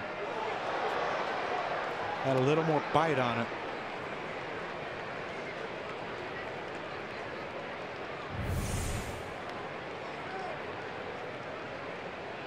That thing stayed up. Just, I mean, you saw it. He had Happ out in front, his weight out in front of it. There you go. Jinx. Yeah. 5 strikeouts. Phillies fantasy camp, January 17th to the 21st, 2018. 5 days, 4 nights. It's located at the Carpenter Complex in Clearwater, Florida, which you haven't been there. It is a gorgeous place. Join former Phils like Greg Lazinski, Jim Eisenreich, Milt Thompson will be there. The commish, Mickey Morandini, Mickey Mo as he's known tonight, and special guest Charlie Manuel. Go to PhilliesFantasyCamp.com and live the dream. Why don't you and Murph come and play? I have basketball I got to do. Murph ain't got nothing. Right. Murph can go. No one wants him. Murph, I'd draft you. First pick. I appreciate that, John. Well, not because I think we're going to win. I just want to make fun of you for 4 days. That's exactly right. You know I can handle that, so yeah. I'll come down. I'm on my way. Hey, just think, maybe 2 Polish guys can cut you. Wouldn't that be great? My 2 favorite people. 0-1 pitch is upstairs, 1-1. I've lost my mind. Does Bull go to fantasy camp? Yes. All right. Well. He normally coaches with Bob Boone. He and Booney are a tandem. I don't know if Booney's coming back this year. I think he has to do something, he said. Well, he does work for the Nationals, too. Yeah. So. Yeah, pretty good group, though.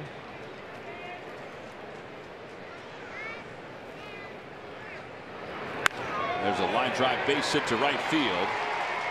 Rizzo's around second, heading to third. Williams cuts the throw off, and the throw behind Harkman. And it puts runners on first and third with one man down. That's another thing you like about Anthony Rizzo. That ball's hit as soon as it left the bat of Avila. He was just took off and went. Down 6-1, but watch his ball. He gets a secondary lead. He kept his momentum going. One peek at where Nick Williams was, and off he goes.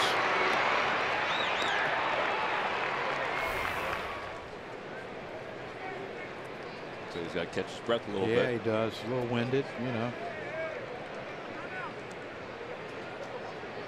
Got a grounder to second right here. Well, Hayward is known to hit some bullets, so hit it right at Cesar Hernandez, maybe on one hop.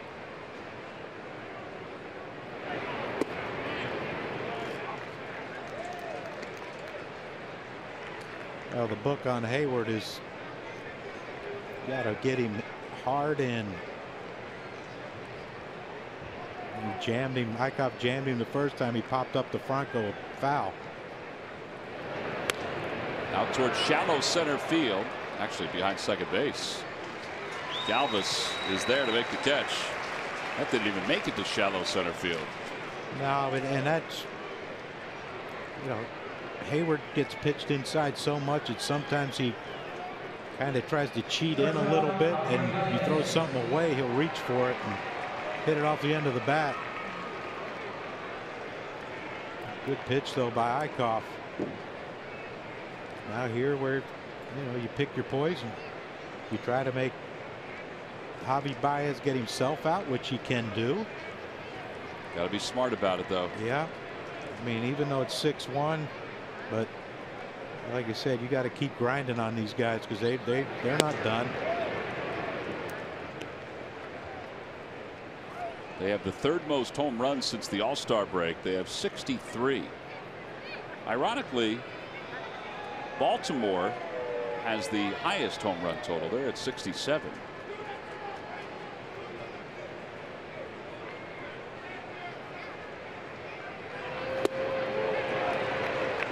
That's a slider. But that's what I mean. You can do that all day because he sees fastball out of the hand, and he's trying to hit one off his sign out there, you know, off his forehead out there in the jumbotron out there, whatever that thing's called. Video board. Video board, jumbotron. I'm old. I don't know.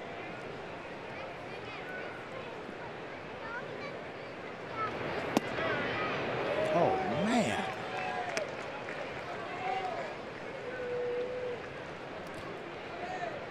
I think Larry Anderson's over there wanting that call. His arms probably went right up in the air.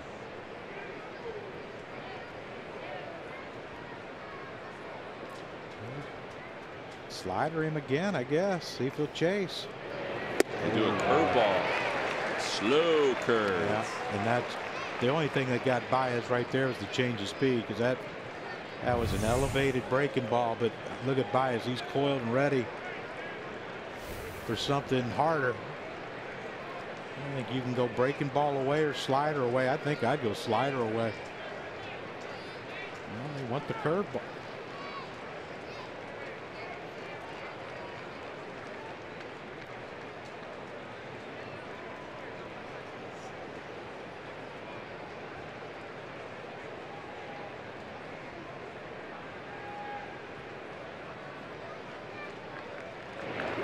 Got him. Threw him a curve. Good block by Alfaro, too. 6 strikeouts for Eichhoff. No runs, 2 hits, and 2 men left. Well, one thing about his curveball, it is working tonight. It's been a good strikeout pitch. We'll go to the bottom of the 4th. Phil's up 6-1.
to you by Toyota. Find your favorite model today. Toyota, let's go places.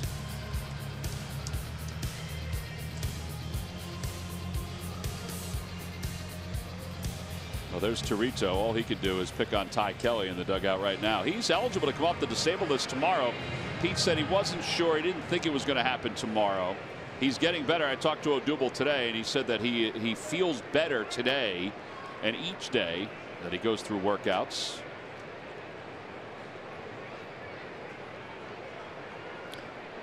Yeah, one thing you would say about Odubel, he's going to have fun no matter what he's doing. Yeah, he had a little bit more of a hop in his step, I thought, today, because you know, he's getting closer. Yeah, I wish I could have been like that. Just free-spirited like that? Instead of miserable all the time, yeah. Well, you're making up for it now, Johnny. Well, I don't have to play. Inside, 1 ball and 1 strike.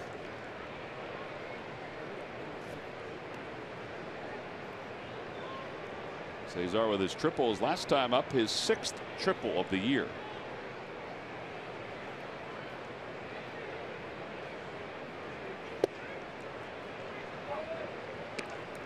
Nice when the top of the order is up for the 3rd time, and we're in the 4th inning. Yes, indeed.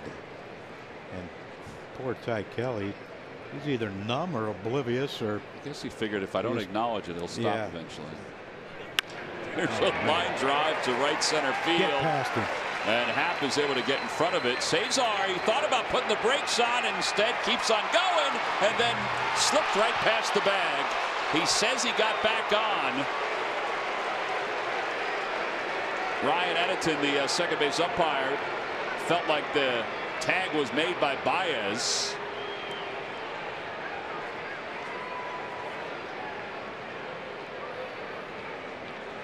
Yeah, that's when you slide anyway. Oh, man. He's lucky he didn't get hurt. I think he's out.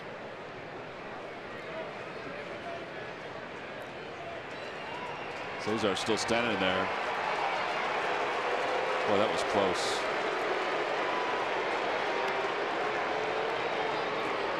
But that's why you slide. Yes. That takes all that out if you slide.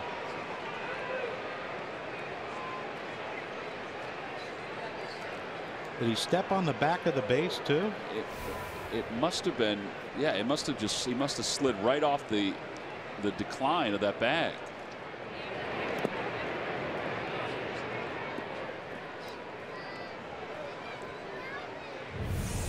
Yeah, look where his foot hits the base. Yeah, he hit the back part of the base. Whoop. He's really lucky he didn't get hurt. Yeah, he is. He's lucky he didn't roll an ankle.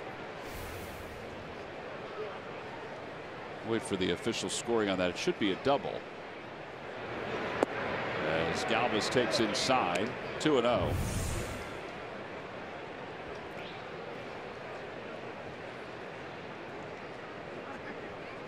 Yeah, he's lucky he got to jog back into the dugout. 3-0. The tough part about it is that, you know, he made the right decision to be aggressive. Yeah. And he got Galvis up, who's 2 for 2. Yeah, but got to slide. Got to slide. I mean, what's the worst that can happen if you slide? You get your pants dirty. Yeah.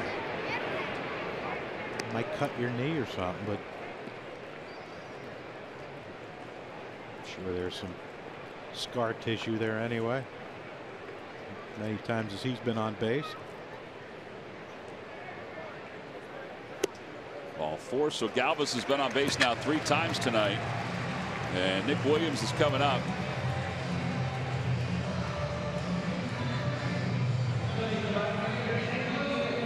Williams has not solved Quintana in his first 2 at-bats. He has struck out both times. And it's fastball in, breaking ball away. More fastballs in than the other. He's laid off the breaking balls away. He can't lay off that fastball up and in.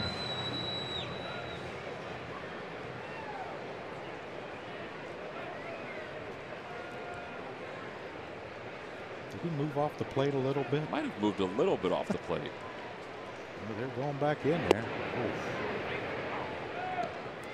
Shaking his head. Yeah, he's been trying to guess along with Quintana and hasn't been able to do it.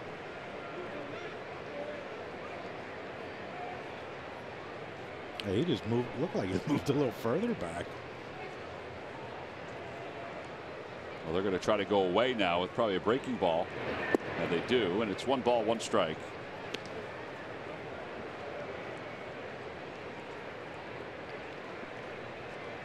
Rhys Hoskins on deck.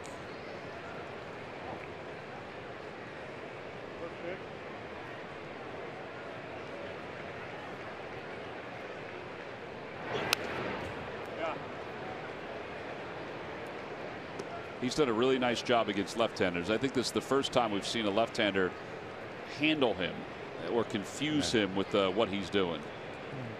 I don't know all the lefties that he's faced, but this is going to be one of the tougher ones, I would think. And partly because he can change speed so well. Yeah. Well, and he can throw fastballs in and up. Galvis goes diving back after starting towards second.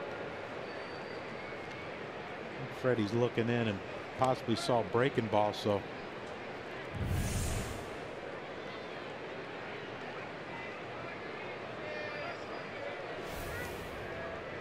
Freddie's good at becoming invisible when he's sliding into bases. Another throw over, and again he's back close. Bob McClure and I were talking today about the pickoffs, because Bob had a very good move when he played. He told me one time he had 23 pickoffs in a minor league season. 23. And we were talking about the Lebrand kid in Lehigh Valley, who now has 20 pickoffs this year. There goes Freddie. Swing and a miss by Williams. Throw to second base on 1 hop. Goes into center field, and Galvis will just keep on going. The throw to third, not in time. Second stolen base of the night for Galvis, E2.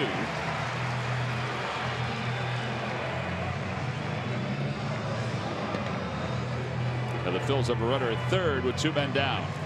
Well, we mentioned yesterday about their lack of stolen base production recently, and Freddie just decided, I'm going to take it upon myself to grab me a couple today. Yeah, that's something that we never see. It doesn't matter what middle infielder it is. They all think they can glove and tag. And like I said, Baez is one of the best. Freddie's great at it, but you know, at some point, one of these middle infielders is going to like get in front of one and block it, and you're going to say, wow, looky there. Hoskins takes outside. It's 1-0. First Phillies rookie with 9 home runs in a month since Darren Ruff did it in August of 2013. Pinky Whitney, we've talked a lot about Pinky Whitney this year. Most by Phillies rookie, the RBIs in August since Pinky.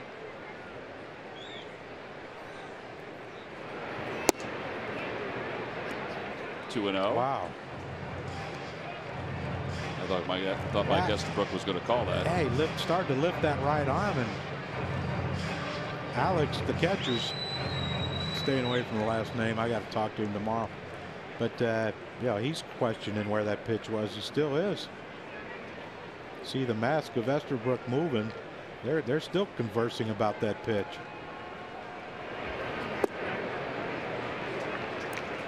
This is figure green light, right? Absolutely, but this is an unintentional intentional walk. Of course, it adds 4 pitches to his pitch count. Does the other add pitches to the pitch count? No, does not.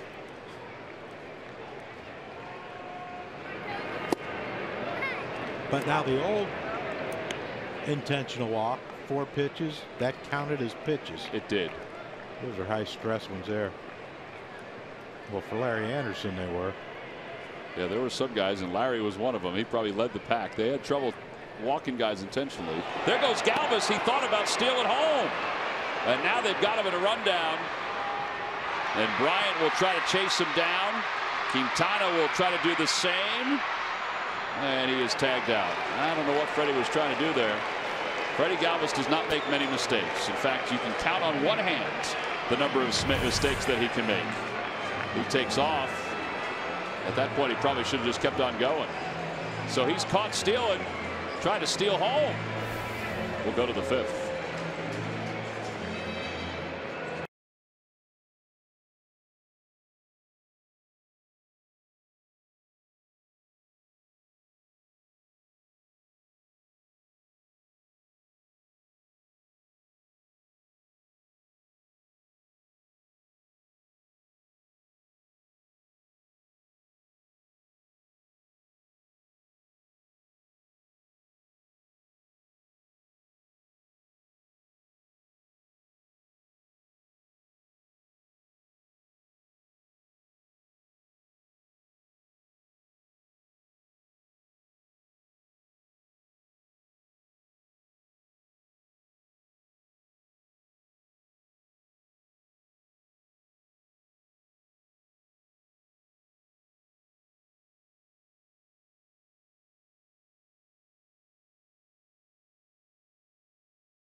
for the month of September, you get a ticket for $15, plus you get a $12 voucher to use at any of the concession stands. It's at Phillies.com/studentsteal. We had it in April. It's good for September as well.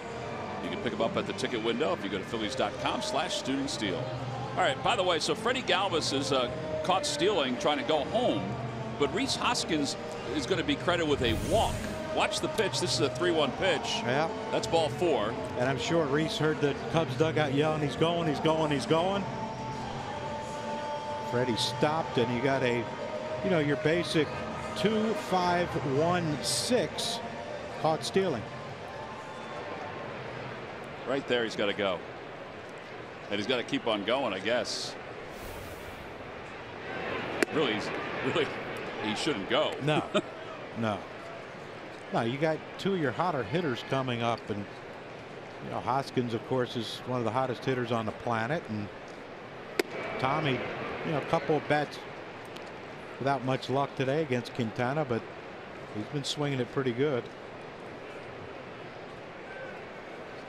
The other part of it is if Hoskins decided to take a swing at that, Avila was in his way. Yeah. But it is true, though, John. You can count on one hand the number of mistakes Freddie has made, and particularly this year. Yeah, without question, but that was a big one. That was a big one. So he's with a couple of base running mistakes of that inning. Well, before the ball game tonight is a Goya Latino family celebration, and before the ball game, Jose Garces throughout the ceremonial first pitch here at Citizens Bank Park. It was nice to see him there with a bright smile, the fanatic doing the catching. And speaking of that smile, Greg Murphy stands by with him. All right, thank you very much, Tom. Yeah, here with the chef, and first of all, very nice to see you out here at a Phillies game, and that was a good first pitch. I know you were fairly confident going into it, and you delivered. That was my slurve, as I like to call it. Yes, I worked on it at the back of my house, and just warmed up the arm. It felt good going out there. The key is just to hit the fanatic, and you were able to do that, so all is well. Yeah, I mean, I don't think I would have been able to live that down had I not done that. So let's talk about what everybody knows you for, and that is your phenomenal food and your restaurants. 8 restaurants in Philadelphia that you have as part of the Garces Group, 2 down in Atlantic City, and then New York and Washington, D.C. as well. It's obviously a passion of yours and has been for a very, very long time. Yeah, I feel really fortunate to be able to do what I love to do every day, and that's create food, cook food for our guests, and just what can I say? I've had a great run, and Philly has been such a big part of it. I started here with my first restaurant, Amada, in 2005, and have been able to keep doing what I do. I was going to ask you that. Philadelphia is, I think it gets a lot of credit nowadays for being a great food city, but maybe 15, 20 years ago, not so much. But, yourself and some others have really started to put it on the map for a destination for food people. Philly is a national treasure in terms of food. We had three James Beard Awards that were awarded to Philadelphia this year. Best Restaurateur, Best Chef in the Country, Best Chef Mid-Atlantic. All those awards happen here in our own backyard, and I think, we were underrated for a while, but it's really come to the forefront that we're a national dining destination with great chefs, great food. Speaking of awards, Iron Chef, that's one of the ones that you can hang on your hat. That's always a special one, and when you're competing to get that title. Yeah, I mean, it's one of the hardest things I'll do all year, but it's a lot of fun to compete. I mean, I think that's why I've been a sports fan my whole life, whether it's football, baseball, basketball, and then I just carried that over to the cooking part of it, and it's fun, it's hard. I could see you throwing down in the kitchen. What do you think, Greg? Mac and cheese is probably the best I can do. I wish I had your skills, to be honest with you. Let's talk a little bit about your foundation before we go, because not only are you serving great food in Philadelphia at your restaurants, but also helping and giving back to the community as well. Yeah, we have a foundation. It's called the Garces Foundation. We help the underserved immigrant community of Philadelphia through health and care programs, as well as on-the-job training through literacy. Well, that is awesome stuff, and we certainly appreciate you doing all of that. And we should say now, you were born in Chicago, a Chicago sports fan, which is fine. You came here, you lived there for 22 years, and then you came to Philadelphia shortly after that. So you kind of have split allegiances. I see you got your Phillies jersey on tonight. Definitely. You know, it's been one of the hardest things. It's hard to be a transplant fan in a town like Philly, you know, where people are so passionate about their sports teams, about their food. And but at this point, I've almost lived equal parts in Philadelphia and Chicago, and I definitely consider myself a Philadelphian at this point. It's been had a great run here, but yeah, it's hard. Cubs are my team, but I love the organizations, the Eagles organization, the Sixers, the Phillies organization. They're just great folks to be around, and so proud to be here and. Proud to be a Philadelphian at this point. Proud to be a Philadelphian. Like to see it. You wear the red and white well. We like it. Chef Garces, it's great to see you. Thanks so much for being with us. Guys, back upstairs. All right, Murph, thank you. It's a very easy website also to make a reservation. The Garces Group, which is Jose's website, and there are some great restaurants. And it's across the board. I mean, it's not just one sort of genre. It's a bunch across the board. 3 balls and 1 strike to Chris Bryant with a runner at first, 2 men down. Here in the 5th inning. 3-2. Why did, and Murph's not the only one, why do they say, okay, guys, back upstairs? Like, we take the elevator. Why didn't he say back up to the elevator? Back up the elevator? This doesn't have the same flow. Yeah, back upstairs. But we don't take stairs. If we did, I wouldn't show up. Or I would. That'd be about the 5th inning. Colorado, we had to take the stairs. Yeah, that wasn't good. Runner goes, and the pitch just a bit high. They appeal. No swing, says Jerry Lane. It was an awfully close pitch.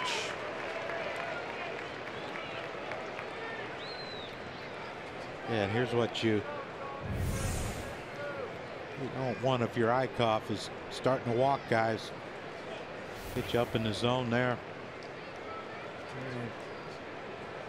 Okay. Rizzo gets a hit. Now you walk Bryant, who struck out his first 2 at bats. Obviously not picking up that breaking ball well because he swung and missed at that one a few times. Now you got a guy who's got 2 hits. Yeah, Rizzo has singled twice. Once was a little spinner up the 3rd base line.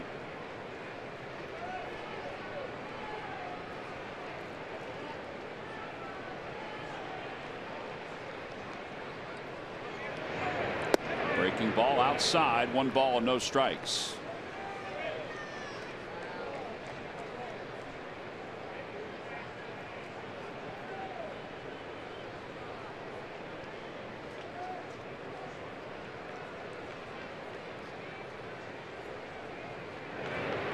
Another breaking ball.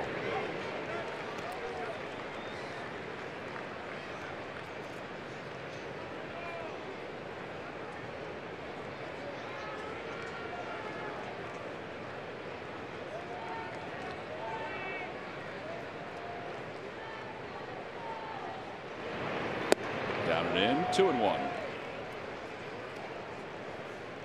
You got to make a pitch here.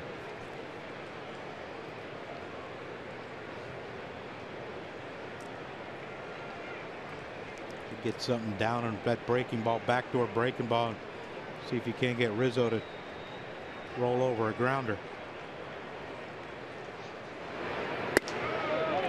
Fastball away, 3-1. I think Eichhoff wanted that one toward the outer part of the plate. Well, you hope that wasn't one of those, well, you missed the target by a lot, that's why I didn't give it to you type of deals. That never made sense to me. Never made sense. It's either a strike or a ball. Doesn't matter where you catch it or how you catch it. He's got to go breaking ball here, doesn't he? I would think so. Yeah, it goes fastball, ball 4, so that's going to load up the bases for a Happ. So 2 straight walks for Eichhoff. And Bob McClure is going to come out.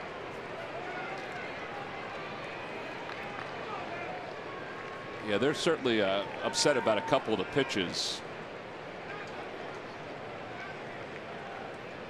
Jared Eichhoff doesn't usually show much emotion. No. It's probably a wise thing he's got his glove over his mouth. Yeah, because he was yelling pretty good. Wow, this is a quick umpire visit, too. Tonight's game is also available in Spanish. Just use the SAP button on your television or change the language through the menu on your cable box. Angel Castillo, who is standing and talking, did the lineups tonight for Dan Baker and Goya Latino Family Celebration Night. Bill Kulick is doing the play-by-play, being left on an island by himself. As Happ waves at the first breaking ball, it's 0-1.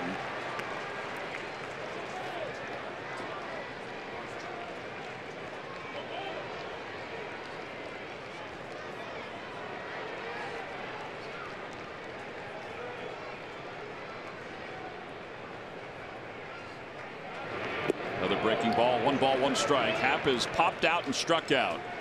Take either one of those right now. Saw Bob McClure running today when I pulled in. Dropped about 25 pounds. I got here a little early. You did, but you learned something very important today, which we'll get to in a moment once we get out of this jam. Just below the knees, 2-1. Hobie Milner is warming in the bullpen. Well, you see the pitches for Eichhoff, 91 pitches, 2 outs here in the 5th. Cubs can grind you down.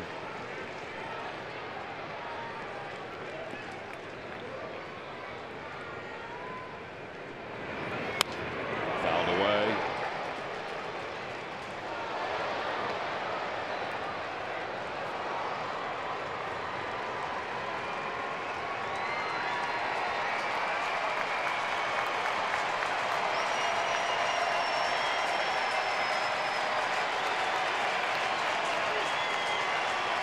Phillies fans getting a little war going with 2 strikes. To get Eichhoff out of this inning. 2 balls, 2 strikes.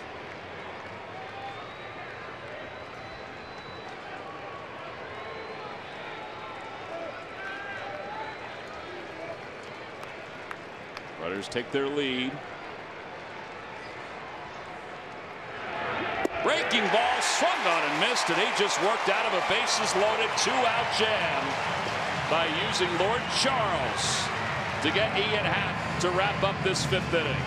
That is a heck of a curveball by Jared Eichhoff. It's his best pitch, and right there it needed to be his best pitch. Toward the outer edge of the plate, 76 miles an hour, and the Phils maintain a 5-run lead.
Citizens Bank, the official bank of the Phils. Visit citizensbank.com.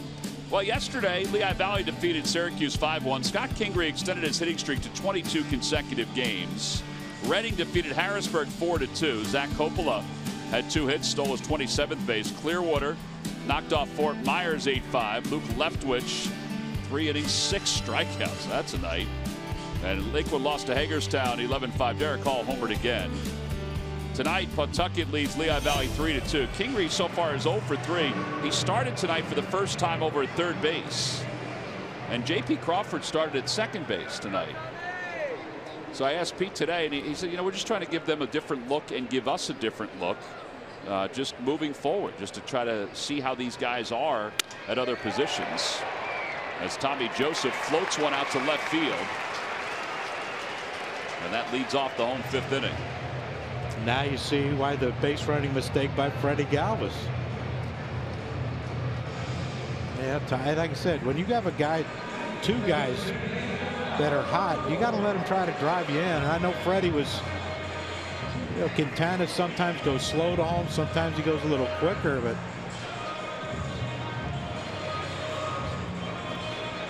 I don't know what the success rate is for stealing home, but it just went down a notch after that one. I think it did.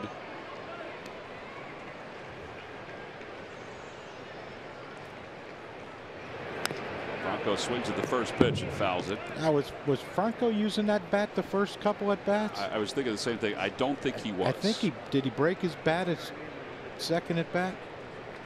On the fly ball to right? Yeah. He might have. Oh, no, he didn't. He hit it pretty good. So you have to choose one bat company for tonight's game that you're going to use for these specialty bats. So Franco chooses Rawlings. Different bat companies have sent the players different bats to utilize if they'd like to. And Mike Kells representing the Dominican Republic.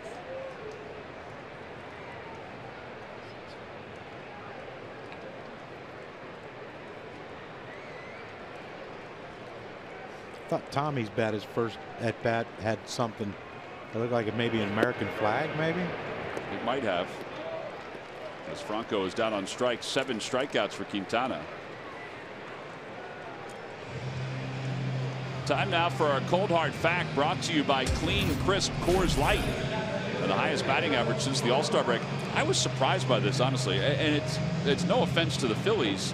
I just didn't think the batting average was this high since the All-Star break. I knew the numbers were better, but I think if you're Matt Stairs or Pete Mackanin and your overall team batting average is 248 and you see 263 since the break as Florimon falls down, and that's going to be an easy 163 double play.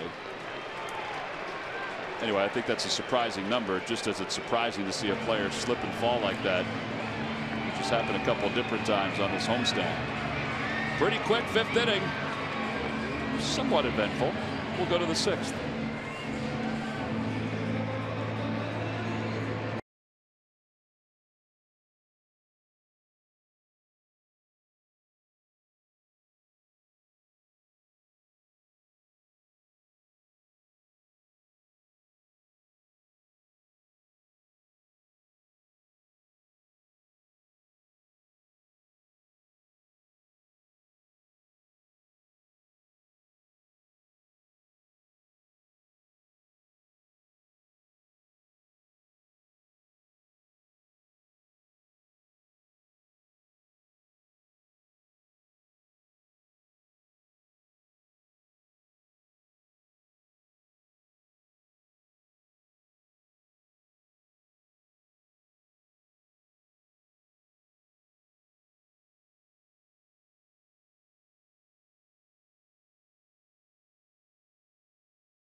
Philly of the week is steaming hot since his arrival. The first 2 weeks of your major league career are usually about getting comfortable and adjusting to your new surroundings. No one told Rhys Hoskins that. After the 24-year-old launched his first career home run, the floodgates opened. 8 homers through his first 15 games, tied a major league record. He's one of 3 players in baseball history to hit 8 home runs in his first 50 at-bats. He makes you stop, and he makes you watch when he steps to the plate. And it's brought to you by Independence Blue Cross. Live fearless. Well, that is Grupo Fuego El Caliente. That is Dancing with the Fanatic, who also got himself one of the player jerseys for this weekend. What's he got on the back of his? And I really would appreciate if he'd let the real Fanatic. He has Fanatic. I wish he'd let the real dancers dance up. Yeah, we don't need to see the big green thing in the middle of that, right? I might as well throw you and I down there. We start the sixth, and it's Hobie Milner who takes over. Eichhoff goes 5, allows 5 hits and a run, 3 walks, 8 strikeouts.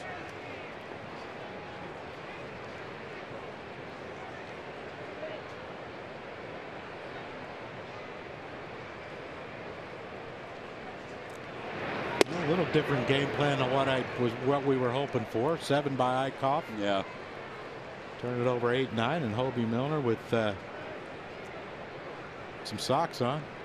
The players were all given a pair of those socks to wear tonight.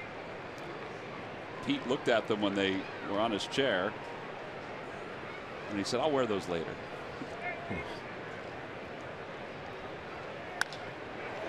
Out toward right center field. That'll be in for a base hit. A leadoff single here in the 6th.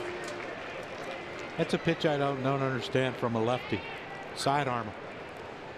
You saw Avila with pulling off, and then you throw a fastball into his pull off. I mean, if you're trying to get it away, breaking ball away, that's one thing, but I just think if you're throwing sidearm, the more you can pitch away to lefties, you're going to have success. Absolutely. Don't throw into the bail.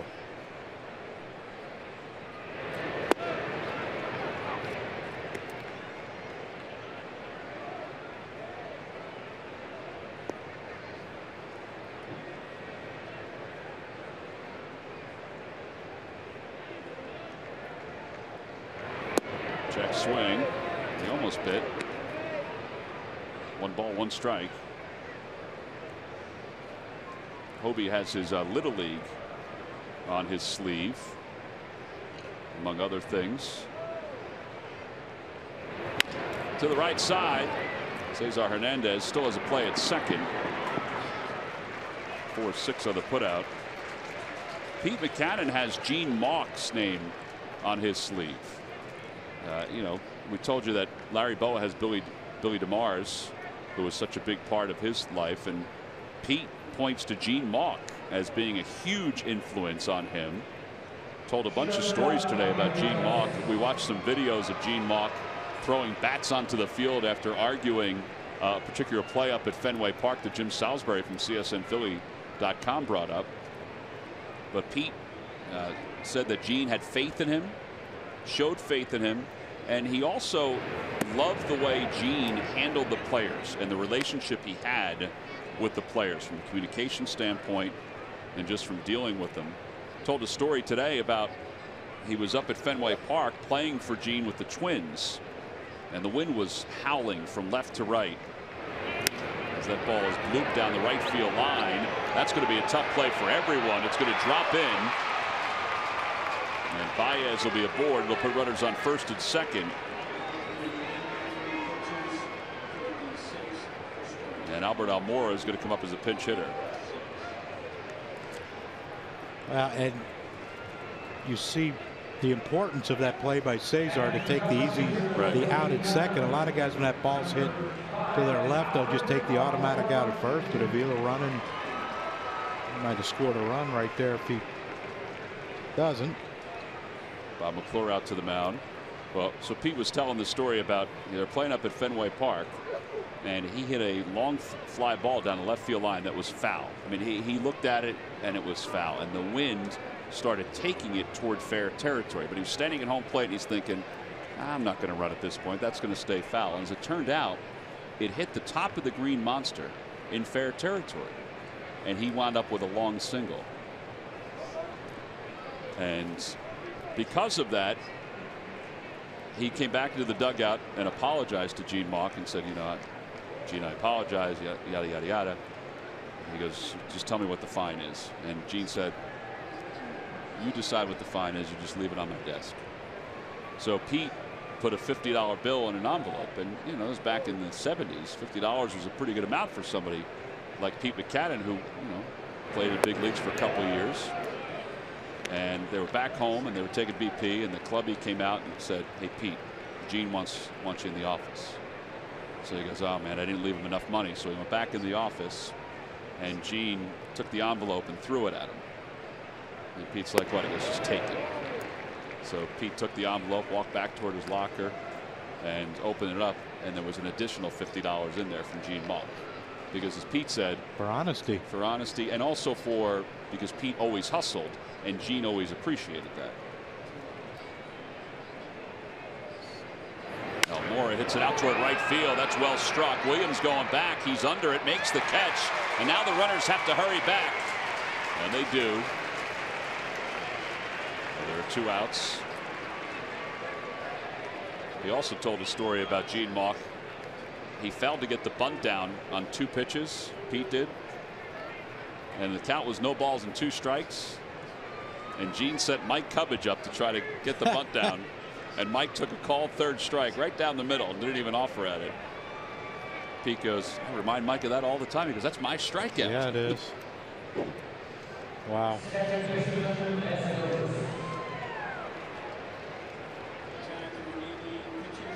Gene Mauch with 1,900 wins. Of course, everybody in Philly remembers 64 more than anything else. Yeah, the thing I remember about Gene Mauch was when they closed the vet. He was in front of me in line for something, and when we got introduced, right, and he turned around, he says, "John," he said, "listen to the boos." I said, "They had to forget by now, Gene." I said, there ain't no way. Ground ball softly to 3rd. Franco is up with it, and Hobie Milner works a scoreless 6th inning. 5-3 on the putout. No runs, 2 hits, 2 men left. We head to the bottom of the 6th. Phillies up 6-1.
Chevrolet dealers. By Jefferson Health. Call 800-JEFF-NOW or visit jeffersonhealth.org. And by Nissan. Shop ChooseNissan.com. Phillies are in top 6-1 as we go to the bottom of the 6th inning. Jared Eichhoff, 5 innings tonight, struck out 8. Had real good command of the curveball tonight. Yeah, well, we said it earlier. If he doesn't have that curveball against this team, they were going to light him up. But that curveball was both back door, front door. Kept it down. When he kept it down, it was really good. Got a lot of swings and misses on that pitch. And, only 5 innings for Eichhoff, but a really, really good 5 innings to keep this team to only 1 run. And now Justin Wilson will take over for Quintana, who also goes 5 tonight. 9 hits, 6 runs, all earned.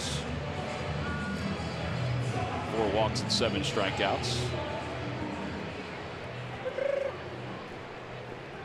Now Alfaro has walked twice tonight. It'll be Alfaro, and it looks like Blanco out in the on-deck circle.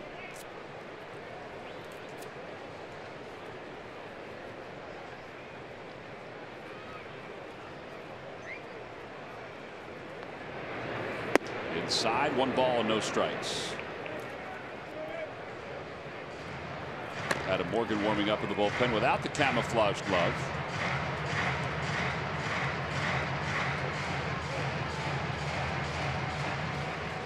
There is Blanco.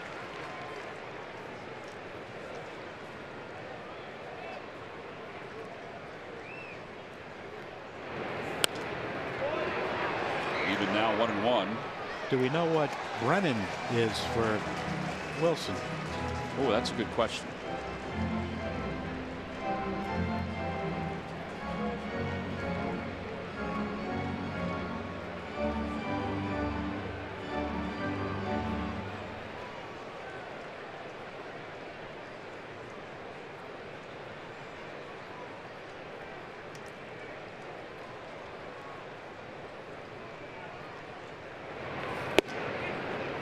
Strike, it's 1-2.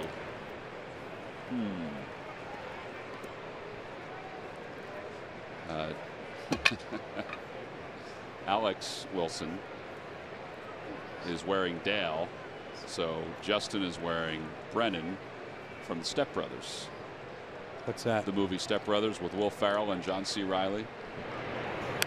Never saw it. Now I think that's why we didn't get the game we played today. We didn't do well with the movie bit. We didn't do awful with the movie bit. No.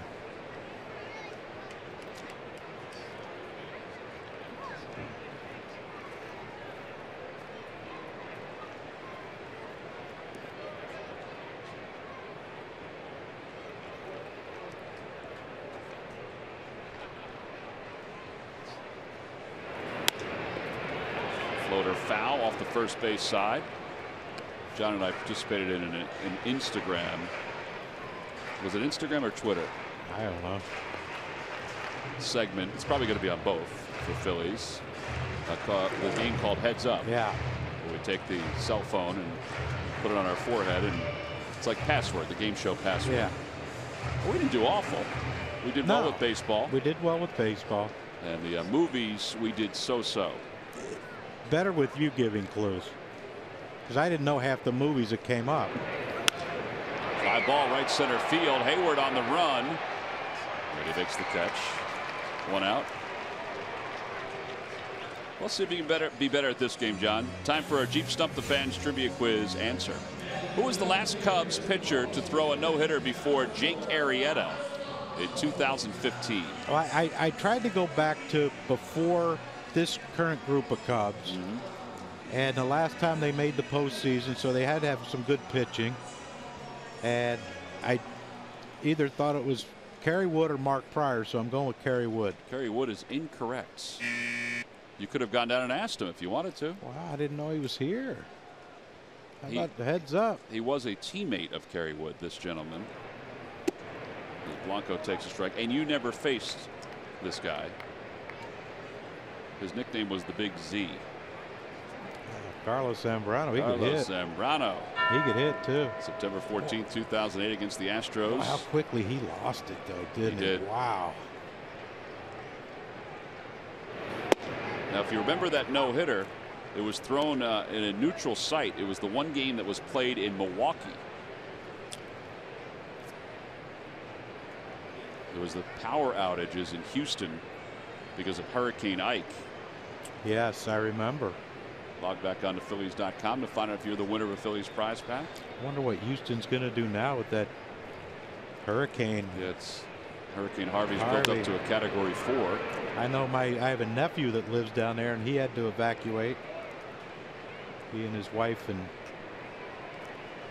child are going to visit friends in Dallas, he told me. Yeah, fortunately, I mean, fortunately or unfortunately, but fortunately that area, a lot of people are migrating to the Dallas or even Oklahoma City area to get away. Metroplex. The Dallas Metroplex. 0-2 pitch to Blanco, and it's up and away.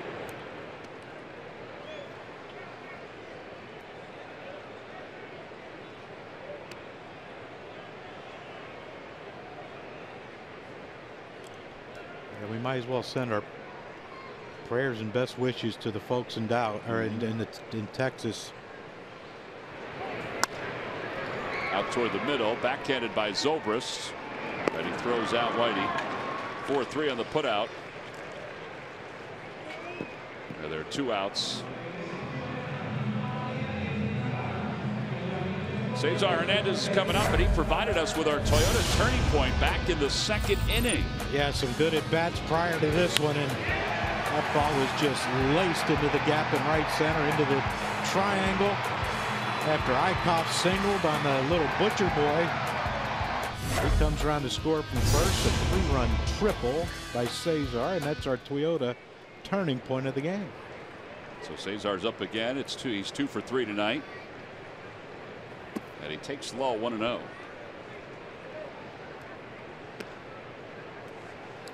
When I pulled in today, he was pulling in behind me, and he spent a considerable time with his child who was in the back seat, like just you know, miss you, love you. There's very, and he might have another. Yeah, he's flying around first already. And he's going to be at second with his 3rd extra base hit of the night. He's reached 20 doubles with his 2 this evening. That's a great sign to see his average climb up over 290. Mickey Moe got the gloves.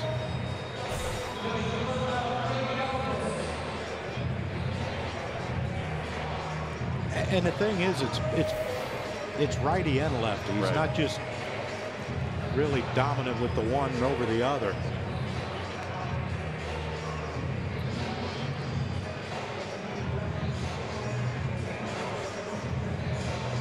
Well, the Phillies once again with an extra base hit have reached 10 hits. But it was just very touching to me that he. Yeah. I think that's kind of cool to see. I mean, because there's so many young players. Yeah. That were kids themselves, right. Really. So we're seeing them sort of in this stage of their lives, which you and I have already been through, and it's kind of neat. Yeah, most guys, it's, you know, kiss the wife, kiss the baby, see you all after the game. But he really took time. Speaking of touchy moments, by the way, Mickey's having a little trouble here.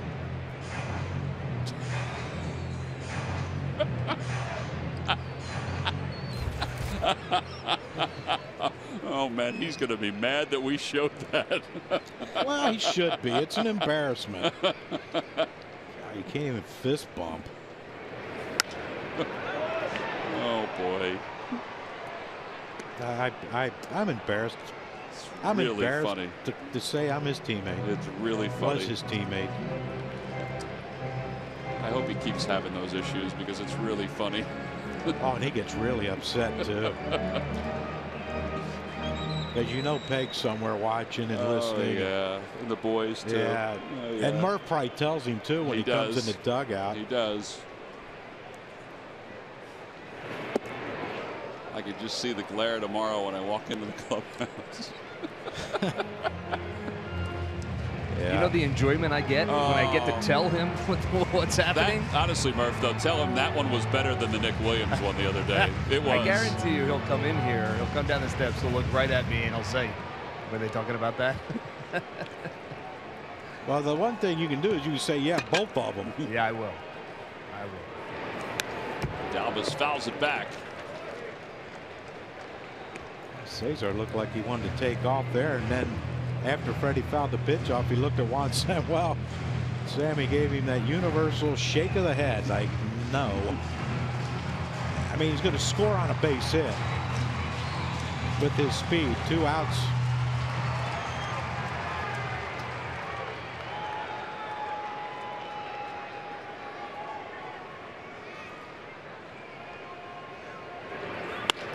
Down the left field line. You know, with Nick's struggles tonight, 3 strikeouts off of Quintana. With a runner on second, Freddie has 2 hits and a walk, you maybe, I'm sure it entered Joe Maddon's mind, like, should we walk Galvis to get to Williams, but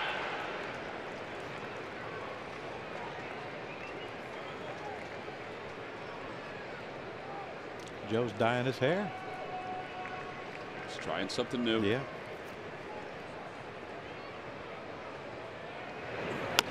Little grounder left side. Bryant charges. And he throws out Galvis. So Nighthawk is able to get through this inning without allowing a run. He did allow a base hit and left one in scoring position. We'll lead for the 7th at 6-1 Phillies.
Oh, eventually Ty Kelly will know that it is a rapper from O'Double that is bothering him from behind. So here's our game summary brought to you by your Delaware Valley Honda dealers.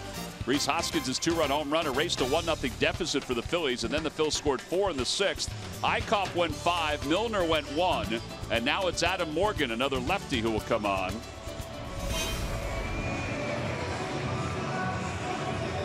Morgan 2-1 with a 4.93 ERA.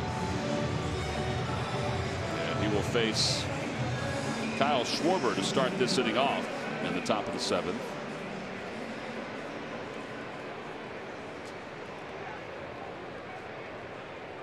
Schwarber is 2 for 3 so far. Solo home run and a base hit.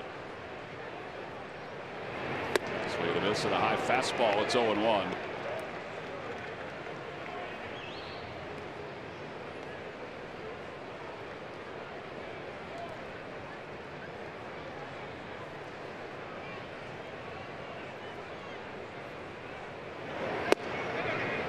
Boy, that ball cut. That did. He's been having a good one lately, Adam Morgan. That hard cutter, slider, whatever that is.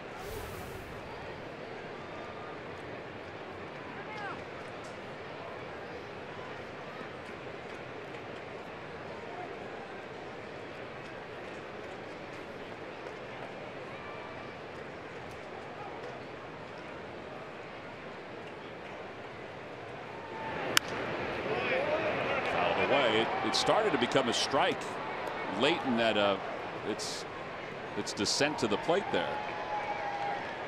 So he tried to battle it away. 0-2.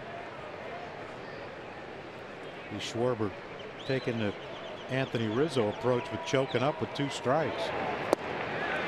That's a beautiful pitch. Well, that's why I never like choking up. Shorten your back. Particularly when you're not used to it. Well, yeah, that's what I mean. If you practice it, that's fine. But a lot of guys don't practice it, and the coach will say, oh, choke up. Why shorten your bat in the most crucial time of the at bat? Every time the Phillies retire the opposition 1-2-3, which has happened once tonight. Comcast will make a contribution to Phillies charities. Phillies baseball is brought to you by Xfinity. Xfinity X1 will change the way you experience TV. Does that make sense? It makes perfect sense. How many times do you hear it in Little League? You go watch Little League. 2 strike, choke up. Okay, let's do something different that we haven't been doing the whole at bat, and we haven't practiced it. Yeah, people say, well, Barry Bonds choked up, and my response is he choked up all the time. Every pitch.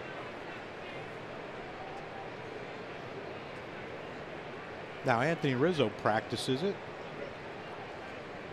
Joey Votto practices it. Yeah. It still looks weird sometimes with it. Fastball in the outside corner, 0-2. There's been a little bit barking to the home plate umpire today. I hope he barks at him after this pitch too.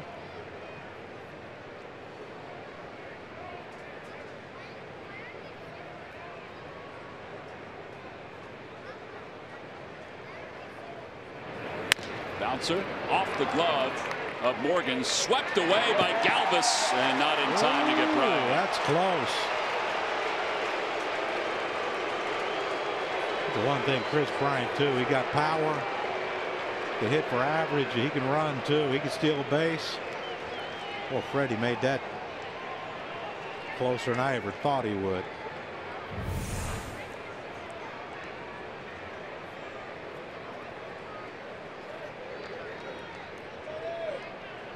Yeah, he beat it. He did beat it. An infield hit. But again, I mean, this is how important it is getting that leadoff hitter every inning. Well, now Adam Morgan's 1 pitch away from being out of this inning. Yeah, the Cubs have gotten the leadoff hitter on twice tonight. Eichhoff worked out of a jam in the 4th inning, and then Milner in the 6th inning. Now Rizzo's up. He's been on base all 3 times he's been to the plate, and it's 0-1.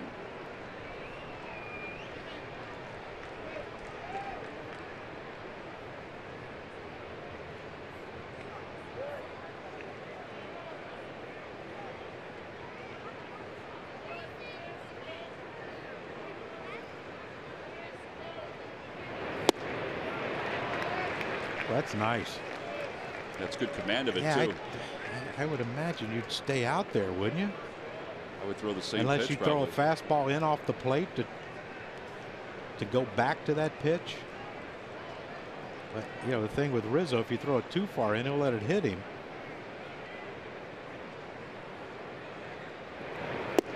And a strike 3 call. Went back to it. Yeah, he froze him. 2 outs here in the 7th inning.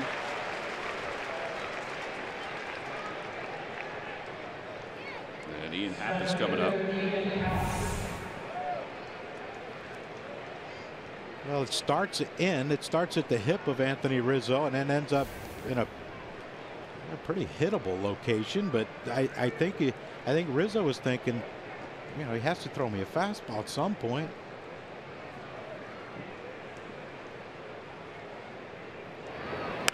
Opposite way by Happ.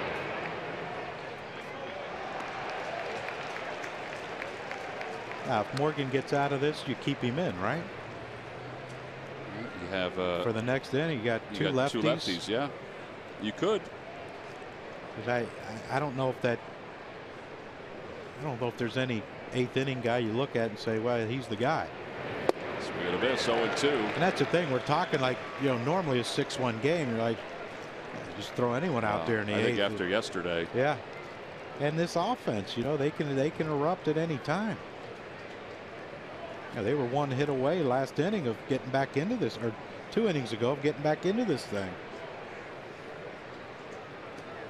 Happ, we mentioned, out of the University of Cincinnati. He is a Mountain Lebanon native out of Pittsburgh. No relation to former Phil J. Happ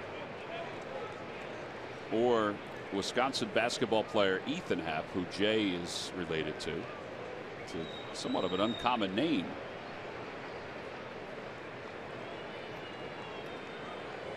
The Happer. Yeah. Wonder what J. Happ is wearing on his. Foul To the screen. 98 from Adam Morgan. Wow.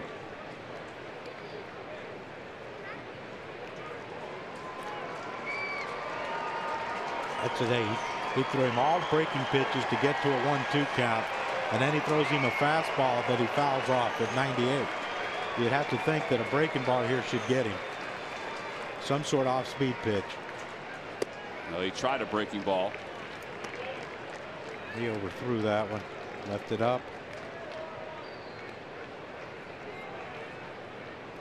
Wish he could throw that hard slider that he threw to Rizzo to get him down and into the righty here. Fly ball center field. And back there is Florimone. And the inning is over. So 2 scoreless innings out of the Phillies bullpen tonight. One by Hobie Milner, one by Adam Morgan. Time to stretch here in Philadelphia. The Phils 6 and the Cubs 1.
Game. Stick around and hear why he's not shying away from the great expectations all you Phillies fans have for him. Phillies Clubhouse tomorrow at 11 right here on CSN. Well, he homered in tonight's ball game. Hoskins did. He'll bat second in this inning as the Phils have a 6-1 lead. We go to the bottom of the 7th inning. Nice job by Adam Morgan. And as John mentioned, he's probably going to stay out there for at least the first couple hitters in the top half of the 8th inning. Jared Eichhoff started this ball game and went the first 5. Koji Uehara will be the new pitcher for the Cubs. 3.86 earned run average, 47 strikeouts at 39 2/3. He went with the very simplistic Koji on the back of his jersey. So Nick Williams will lead it off. Williams is 0 for 3 tonight.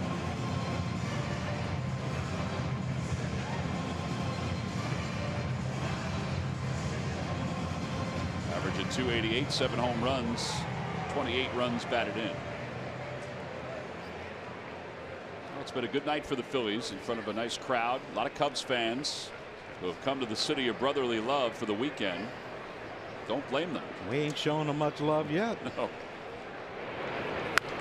I'm sure some of the taverns and restaurants will show them great love, though. Yep. You might be wearing blue, but you pull out the green, you're all good with us. There you go. Must be getting late. Double fisting. Must be last call. Change up, and it's 0-2. That's the thing. I mean, obviously, we've been here for a long time in the city. This is a great city, I would think, to come and spend a weekend, particularly in the summer. You can go to all the Chef Garza's restaurants and eat. Across the board, you can have something different every day or every hour. Fly ball to shallow center field. Happ comes running in. And he puts it away for the first out. And that will bring Rhys Hoskins to the plate.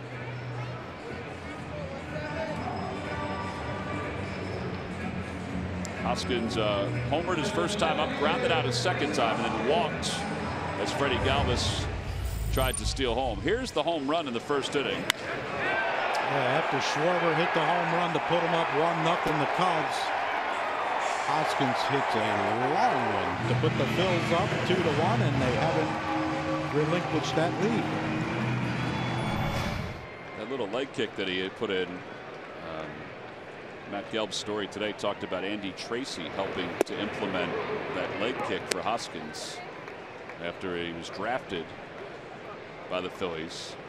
There are a couple of good stories about Rhys, as you can imagine, over the last couple of days. Ryan Lawrence from Philly Voice had a cool story about an interaction that Rhys had in the dugout when he asked Pete Buchanan, if he gets on, you want me to get him over? And Pete said, no, we pay you to drive him in. You might be making the major league minimum. All that minimum goes to driving in runs. Prorated minimum, by the way. Prorated. Yep. Out in front of an off-speed pitch, so he strikes out. 2 away here in the 7th. And here comes Tommy Joseph.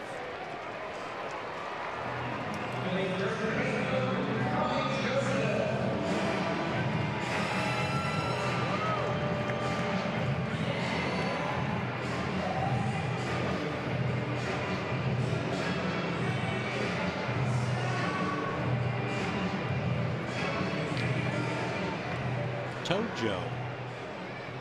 Yep. Tommy also has on his sleeve, thinking about folks that he wanted to spotlight. He has his dad on his sleeve. We met his dad a number of times. We see him a lot when we're out west. Mom and dad are fantastic people. They raised a great son. They sure have. Very, very nice young man. Out toward left field. Schwarber going back. And that'll end the inning. Phillies go down in order in their half of the 7th. We'll move to the 8th. Phillies up 6-1 over the Cubs.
Phillies baseball is brought to you by your Delaware Valley Honda dealers. Hurry to your local Del Val Honda dealer. Visit DelValHondaDealers.com.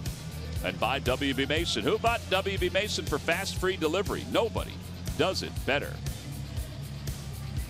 The 16th annual Goya Latino Family Celebration here at the ballpark.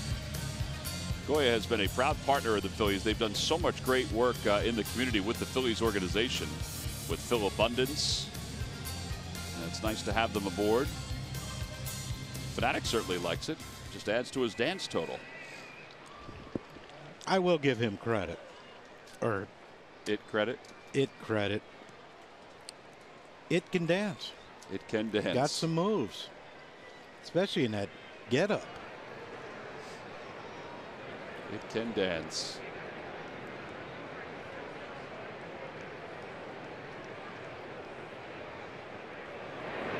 Breaking ball, and it's 0-1 as Morgan begins the 8th inning.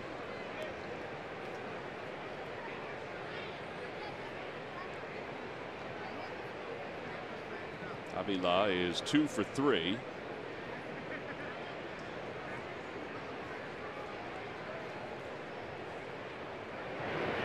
Swing and a miss. 0-2.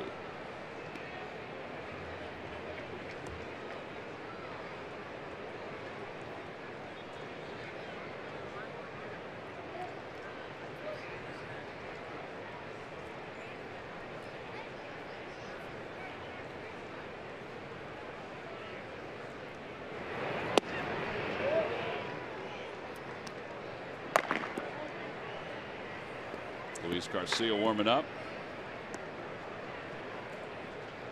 Big Lester Strode warming up with Felix Pena in the pen.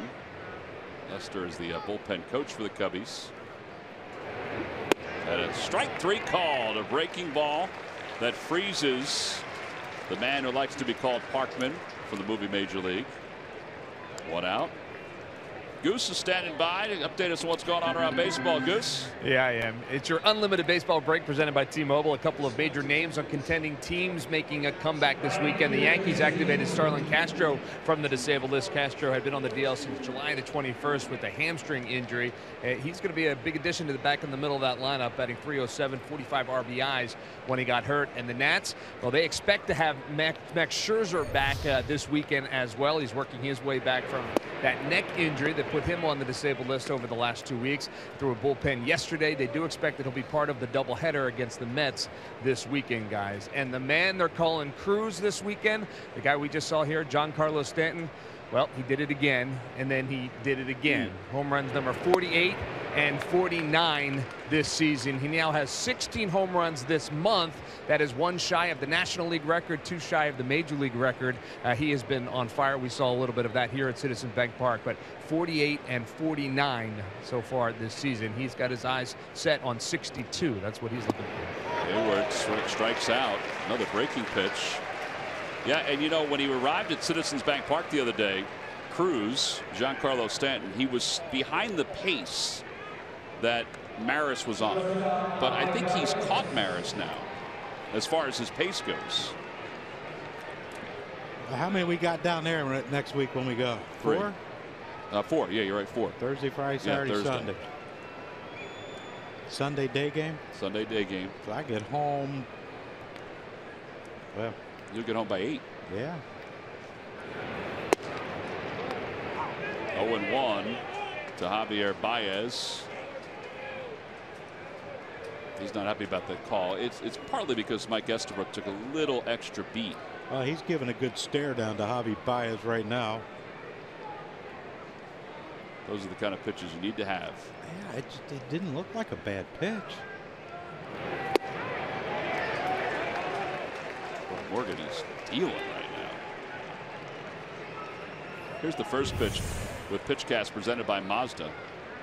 Got to have that pitch. Yeah. I mean, it's almost entirely in the square. Now, if Baez strikes out here, it could be fireworks.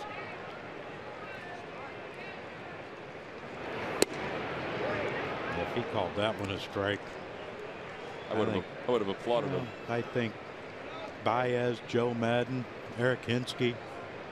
Who's the bench coach? Davey Martinez, former teammate. Pretty good chance to be a major league manager in the very near future. 2 balls and 2 strikes to Baez.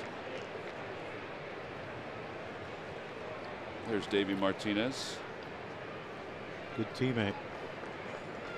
He's a pretty good player. Yeah, he was.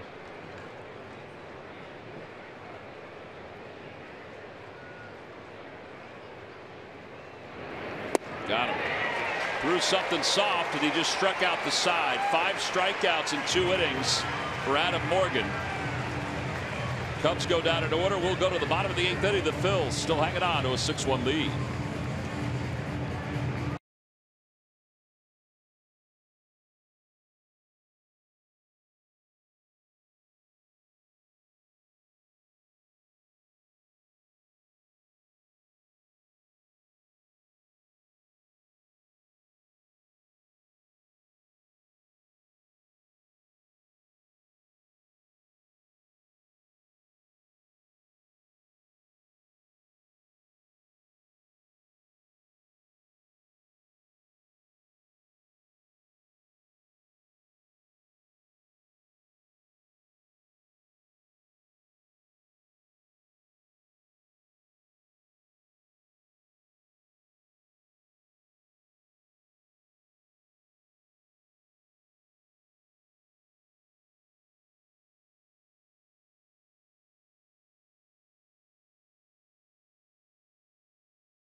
I got to tell you, the best defense is probably your second relief pitcher that you use in the ball game. That's how good Adam Morgan's been tonight. Absolutely. 2 innings, 5 strikeouts, and you know, if you want to get your fielding percentage up, just strike everyone out. When you don't make your fielders have to field the ball, good things happen, Tommy Mack. I'll tell you, this is one of the best outings we've seen from him. Like for 2 innings, yeah, just how good he was mixing all his pitches. By the way, those were our Hyundai. That's right. Defensive strikeouts of the game. Brought to you by your local Hyundai dealers. Felix Pena will take over here in the bottom of the 8th inning. Speaking of local Hyundai dealers, I saw Michael Jack today. Did he get one? To go down to the executive dining room and try to entertain some folks. Were you guys entertaining? Well, yeah, I guess. I mean, they laughed a little. Food was good. Little steak bites. Didn't mean to. No, they weren't little steak bites. I mean, they were nice, full-on fillets. Schmidt will be with us tomorrow. Weekends with Schmidt tomorrow and Sunday. Yeah, you know, I got to find a place to put my fan that I just stole from Ben. Which I told Ben, though. So is it really stealing if you tell him you're taking it? No, it's borrowing then. Well, I ain't giving it back. Oh, it's just going to stay here? I'm going to stay in my cubby in there. Until he comes back and moves it in here. Nope. I have to say it works pretty well. I know, it feels good.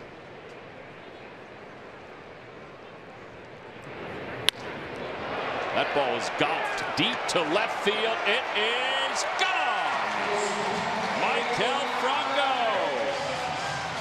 He has finally gone yard.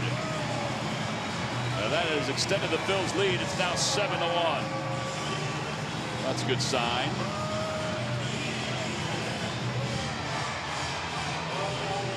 Yeah, just fascinating to me how different teams pitch different hitters. Marlins were away, come in every once in a while just to show. And Cubs have been trying to get in there all night. Got that one down in the old happy area for Mr. Franco. Compa F. Compa F. Compa N is warming up in the bullpen. That's pretty. That is a pretty sight. First home run since the 6th of August for Franco.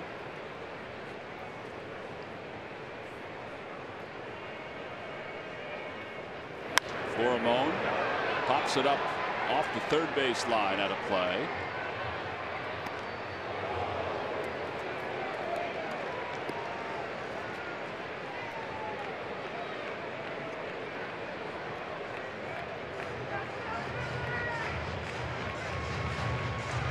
Good night for Pete McCannon.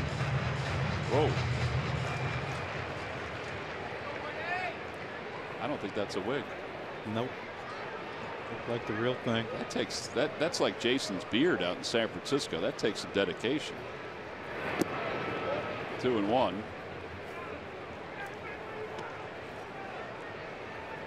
Did you see Murph's new friend out in San Francisco we interviewed? 5 years. It took him to grow his beard. Wait, what did you say? New friend? Yeah, well, he didn't know him before then. Only friend? Yeah, I mean, I don't know. Nah, Murph's got friends. We're his friends. We love Murph. Off the outer edge, 3-1.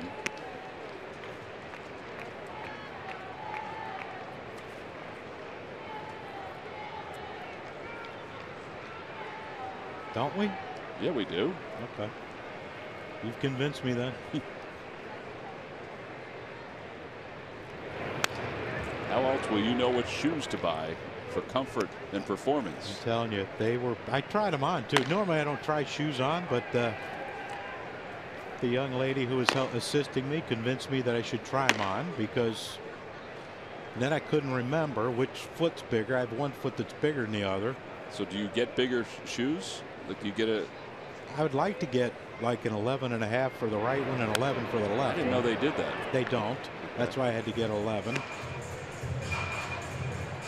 To get them a little wider though, one over the other. No. I don't think they would mix and match shoes. I don't think they would either. No, although that's Unless you get them custom made. That could be a store idea. We have mix and match shoes to go along with all the mix and match socks.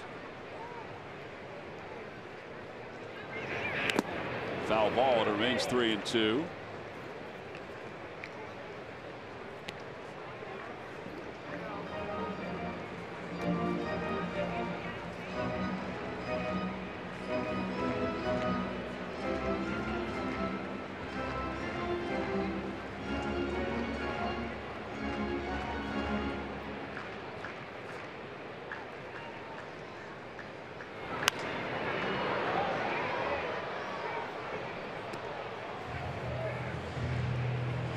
Pretty good at bat here by Florimon.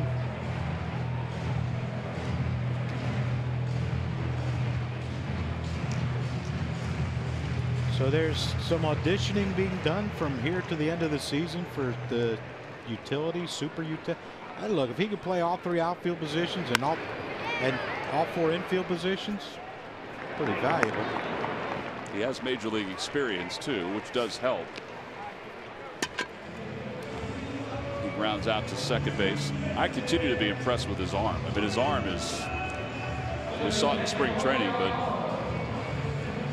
he has an excellent throwing arm.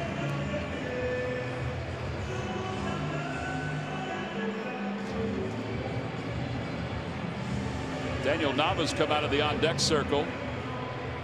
He was activated today. Phillies sent Jake Thompson back down. Probably see Jake in September. Yeah, probably along with Pivetta, and may not be many more. Oh, I'm sure they're going to bring up some relievers. Yes, although they brought up a good amount already. Yeah, well, yeah, they're all here. Yeah, but maybe Pinto will be back. Yeah. I wonder if Dylan Cousins will be brought up. Hit another home run tonight. He hit a long one last night.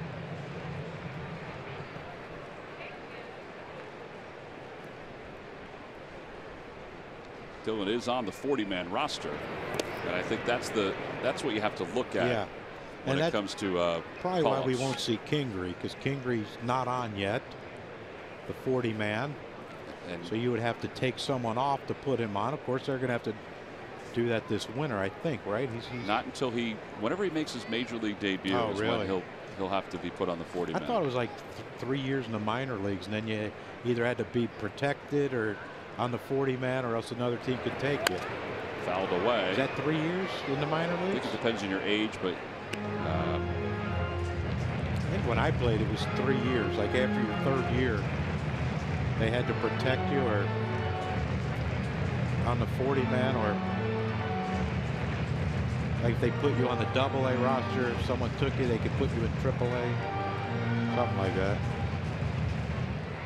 And then if they, if you were on the AAA, they took you, or they'd have to put you in the big leagues for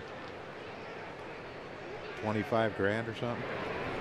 Bouncer foul. So if a player has signed their first professional contract by the age of 18, they must be protected 5 seasons after that initial contract. Wow. If the players sign their first professional contract at age 19 or older, they must be protected 4 seasons after that initial contract. And when did Kingery? Kingery's only 2 years in. Yeah, but when did he sign? Was he a college kid? Yeah, he out of Arizona. Oh, so they have 2 years before they have to do anything, right? They do have time. Swing and a miss. Strikeout is recorded.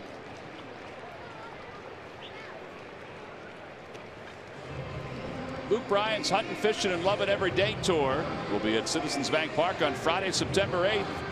Special guests include Brett Eldridge and Craig Campbell. Tickets can be purchased by going to Phillies.com/Luke Bryan. That guy's ready. Technically, Kingery is 3 years, so he's drafted in 15, played 66 games, 16 obviously last year, and then this year. Yeah, so 2 more years. Or 1 more year, I should say, because he is 23 years old, drafted out of college.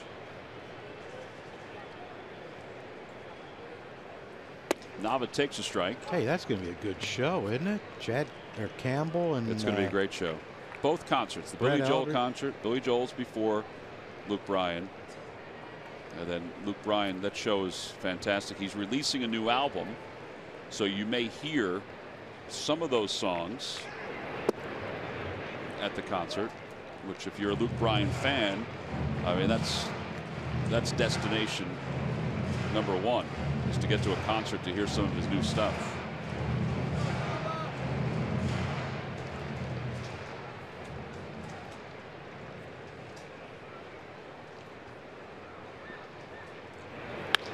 Served out toward left center field, and oh, what a catch! Baez just plucked it right out of the air. That is total concentration. I didn't think there was a chance he was going to be able to get a piece of leather on that. Phillies do get the home run by Franco. That was a magical play right there.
Well, I'll tell you what, Javier Baez just made a heck of a play. I mean, he's a shortstop by trade, but he's played a lot of second base, and man, that's a snow cone and a beauty. Yeah, nothing he does with the glove surprises me. It's phenomenal. And like you say, he probably win a Gold Glove at second. He could probably win one at short. I'm sure if they need him to win one at third, he could do that too. Addison Russell is on the disabled list with a right foot strain. So that's why he's playing shortstop. All right, so we go to the top of the ninth inning, and Hector Neris will come out of the bullpen, and he will face John Jay, the pinch hitter for the Cubs. Neris, a 3.28 ERA.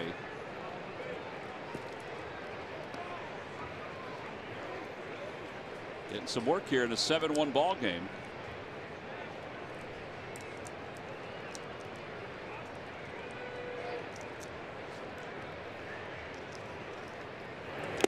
Swing and a miss, and it's 0-1. Jay hitting 286 on the year. A couple home runs. He's had a very good year pinch hitting. We just saw Ichiro, who's the leader of the pack as far as pinch hitters go.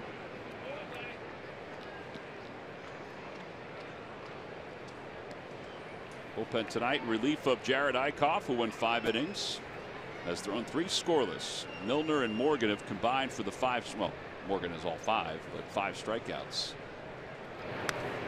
1-2.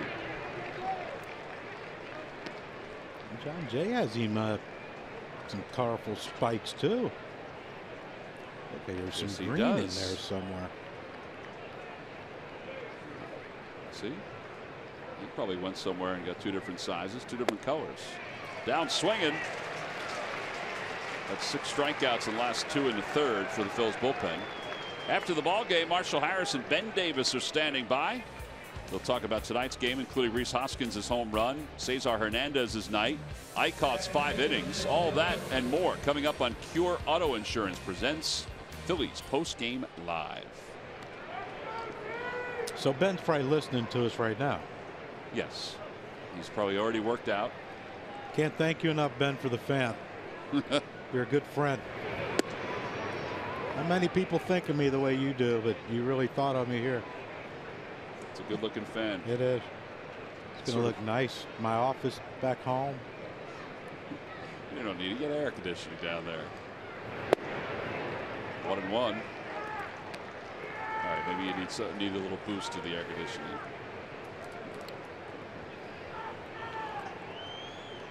Someone doesn't always let me turn it to where I need it. Oh, really? Over to first base, Tommy Joseph, and it doesn't take the hop he expected, and it slips right on by him. Zobrist on his way to second base, and he's there sliding. So a double for Zobrist, his 16th of the year.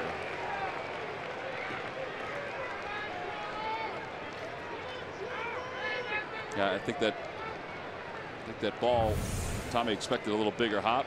Yeah, you see him there. It looked like it hit something and kicked right. I'd like to see that one from behind, from that angle. I think it looked like it said, Tommy said there, it looked like it said it hit something. Yeah. I mean, that thing looked like it took a right turn.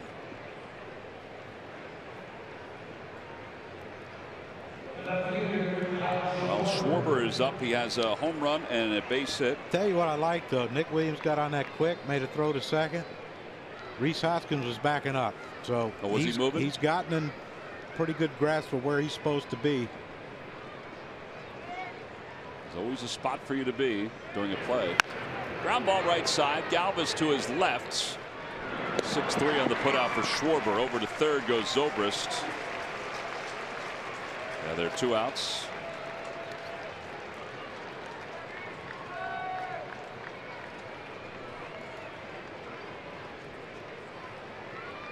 And Hector will go after the last out, and it's Chris Bryant, who is 1 for 3.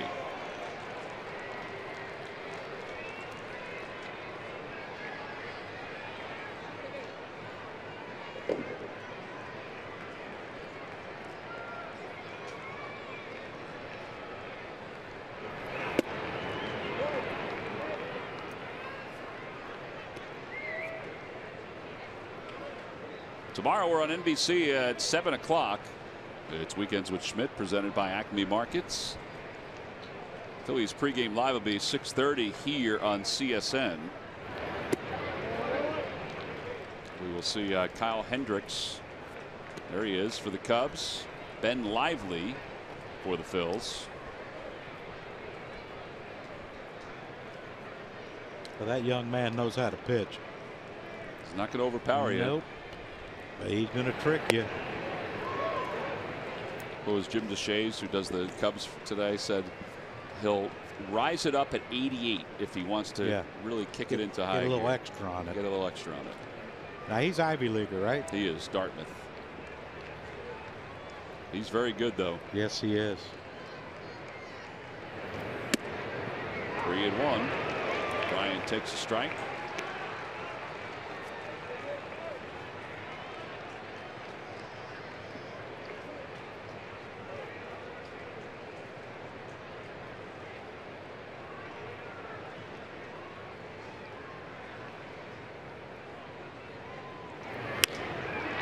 Popped him up. Shallow center field. Freddie Galvis says he has it. He's under it, and that will do it. The Phils take game 1 of this series against the Cubs convincingly by a final score of 7-1. It's a nice night for Rhys Hoskins and everybody else in the Phillies offensive lineup after falling behind 1-0. Hoskins was able to hit the 2-run home run, and then Cesar took over in the second inning. A 3-run triple. He had 2 doubles. Really good numbers against the Cubs. It's the first time Cesar has had a 3 extra base hit night in his career. And the Phils win it going away by a final score of 7-1. Our W.B. Mason delivery of the game is that triple we were talking about by Cesar in the second inning. Yeah, Quintana looked like he wanted to pitch down and away, and it kind of stayed center. Yeah, the amazing thing about this was the great read that Jared Icott got on first base to score on that triple with 3 extra base hits for Cesar, and that one right there put it out of reach. And Cesar is down on the field with Greg Murphy. Murphy. All right, thank you very much. And Cesar just said to me it's Latino family night, so he's going to use Diego as well as we do this interview, and I think that's great. So first of all, 3 extra base hits the first time in your career. You know, it just seems like you've got career high in doubles this year and home runs. Is it something that you consciously thought of coming into this season? Because Pete Buchanan talked about extra base hits this year during spring. Por primera vez en tu carrera hiciste 3, o sea, te pasaste 3 veces en turnos de 2 bases, que has estado muy bien, que es algo que Pete Buchanan ha hablado, que tú te puedes envasar bastante, que hables un poquito de eso. Yeah, you know, I'm working with that in the off season, a little bit more power. When I hit the ball, I think I hit more hard than last year, so that's what happened right now. This offense seems to have really started to click as well. You and Freddie at the top of the lineup have been a terrific combination, and really since the All-Star break, it's kind of kickstart this offense. Desde el receso de juego de estrella, tú y Freddie, que han estado en el tope de la alineación, han sido muy buenos, han estado calientes desde ese entonces. ¿Qué crees tú que ha sido efectivo para ustedes? So for me, I think it's passing. I take it most possible for everybody, for Freddie, for the other team. So I think that's the keys. You enjoy that role, being at the top, do you not? ¿Te gusta ese rol que está en el primer bate? Oh yeah, I like it because I do it before last year and the year before, but I like it. All right, I got to ask you about your nickname, Cecita on the back. I think I know what that means. What's the story behind the nickname? Que le hables del sobrenombre de Cecita. So, dile. So I know this already. So at home, his dad's name is Cesar. Okay. So every time someone called for Cesar, his mother didn't know if it was him or his dad, so they called him Cecita. Cecita it is. Well, Cecita, you had a little Caesar. A little Caesar. Yeah, Little Caesar. Exactly. All right. You had a great night. Thank you very much, guys. Back upstairs. All right, Murph. Appreciate that. It was a good night for the Phils. Hector Neris finished it off. As the Phils win it 7-1 over the Cubs, they take game 1 of this 3-game series. We will be back to wrap it up right after this.